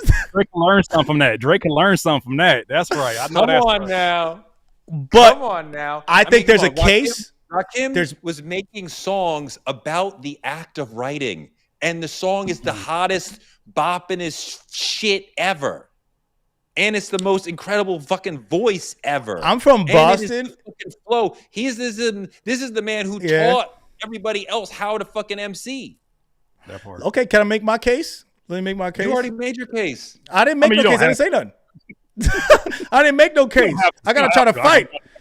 I got a case. Go on, make your Wheezy Does case. Rakim have more sons than Lil Wayne? Lil Wayne has probably the most sons ever in hip hop, even though Rakim created and changed the style of rap in general. People were hip hop in the song, and then Rakim came and made hip hop poetry and conversational. He is the God MC. Don't ever get me wrong. I'm fighting to try to fight for Lil Wayne with this one, but I can hear the reservation in your voice. but Rakim changed and altered hip hop. But so did Lil Wayne. They wanted to actually be him and take all of his archetypes when it comes to his lyricism, his punchlines. They took his actual bars. Rakim made people inspired to, like Nas, to be themselves. Lil Wayne was so dominant, people just wanted to use his actual bars. You know how many times I've seen something say black like Akon? You know how many times people said the coupe color Akon or black and white diamonds like apartheid? That is just a regurgitated line within hip hop because of Lil Wayne. The nigga's incredible. The nigga's incredible. Real G's moving silent like lasagna. I'm standing on it. Real G's. I love that line. But no, I saw my percentage going up a little bit. I saw my percentage going up a little bit with that. I start to think, and then I sink into the paper like I was ink. When I'm writing, I'm trapped in between the lines. I escape. When I finish the line, Okay, yeah. Rakim got it, man. I just tried, man. Oh, my nigga. What? I tried. I even got to say it. Yeah, that's all Rakim. Come on, man. Like. I mean, I know Rakim never said that. Let me la pop. I know he never did that. But also, too, when you're talking about sons to your argument, maybe Lil Wayne has more sons because of, first of all, the global accessibility of seeing a Lil Wayne in his era. And then also, too, because there are more people who can mimic what he does when Rakim is literally trailblazing his own approach to it in a time where rap is, like, I call it the 8 Mile and I call it the and one effect. You know how when people went to see 8 Mile, everybody thought they could be a battle rapper? Everybody thought they could be a street ball player, including myself. I look at that era and I'm like, it's more of a clone era in that sense. So that argument of having the kid, I'm like, bro, Rakim is the one that still gets all of the ones we look at as the top to be like, no, respect. You're in the building. You're the guy. They got tried, okay? You ain't got to kick you down. I understand that Wayne has more sons argument is interesting. I think that Rakim's advance from the previous MC is a huge gap. Is larger than anybody else's gap. Like he advances MCing forward X. Nobody else goes that far. Everyone else is half of X. Or a quarter of X, whatever. That's my argument for Jordan, though. And that's why people don't like the influenced conversation in sports because everything's about winning and stats. I'm my fault for making this about basketball real quick, but I agree with you and I agree with that Rakim take because influence has so much value in art. And I see sport as an art, and you can't get these players without Jordan, and that's why his greatness matters so much. And Rakim is the fucking iPhone. Like I said that on your podcast. He's the fucking iPhone. We were over here clicking buttons. I see an iPhone with no buttons. I'm like, this phone ain't got no buttons. How the fuck you supposed to use this shit? And now it is just ubiquitous. It's just what we do. He's the fucking iPhone. And imagine running around here. Imagine running around here being a later version of that iPhone and saying, "But guess what? I don't have a headphone jack." That's it. It's like I do Bluetooth. I do Bluetooth only. I'm the greatest rapper alive. I do Bluetooth. Like, no, sit down. That's true. Okay, I'm leading 2-1, and I think Curtis can see where this is going. Do I need to say who I'm going to do for number 4, or you want to go first again? No, you go first. Go first. Just a heads up. I got to go pick my little one up in about 10 minutes. This is the last one. We'll do this as the last one. Fuck you, this is the last one. It is not. We have 2 more. We're doing 5. What's your little one's name? Nas. That's my pick.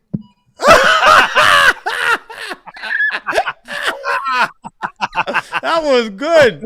All right, Torre. How you go butter up the judge like that? You a weirdo. You go. All right. Nas. I accept right. Did I already say Kendrick Lamar? I said that guy already. Yeah, you did. Don't do that.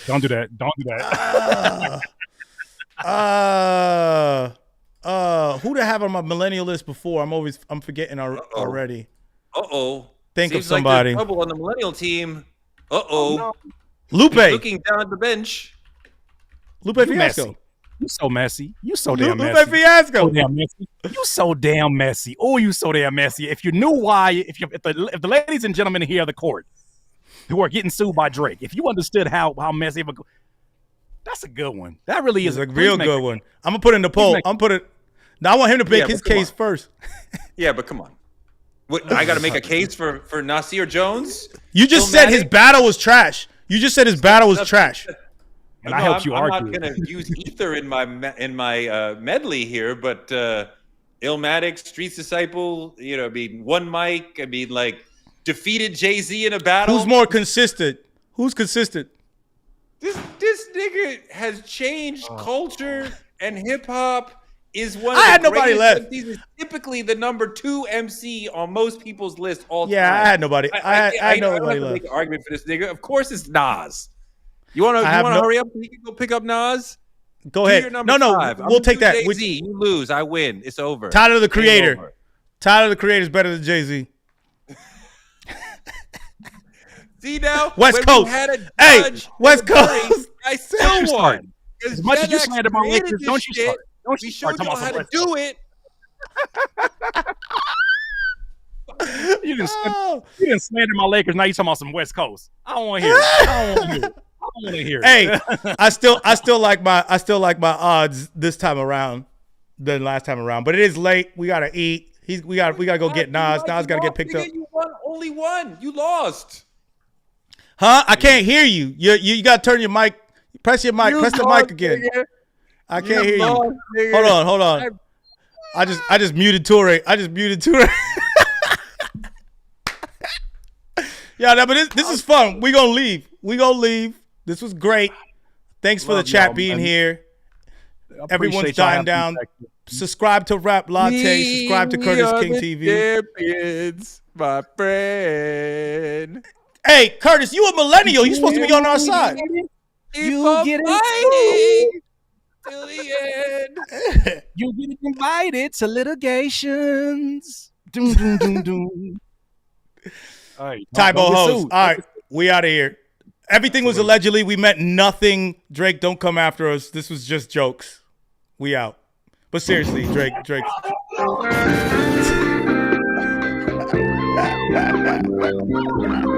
We ended like that.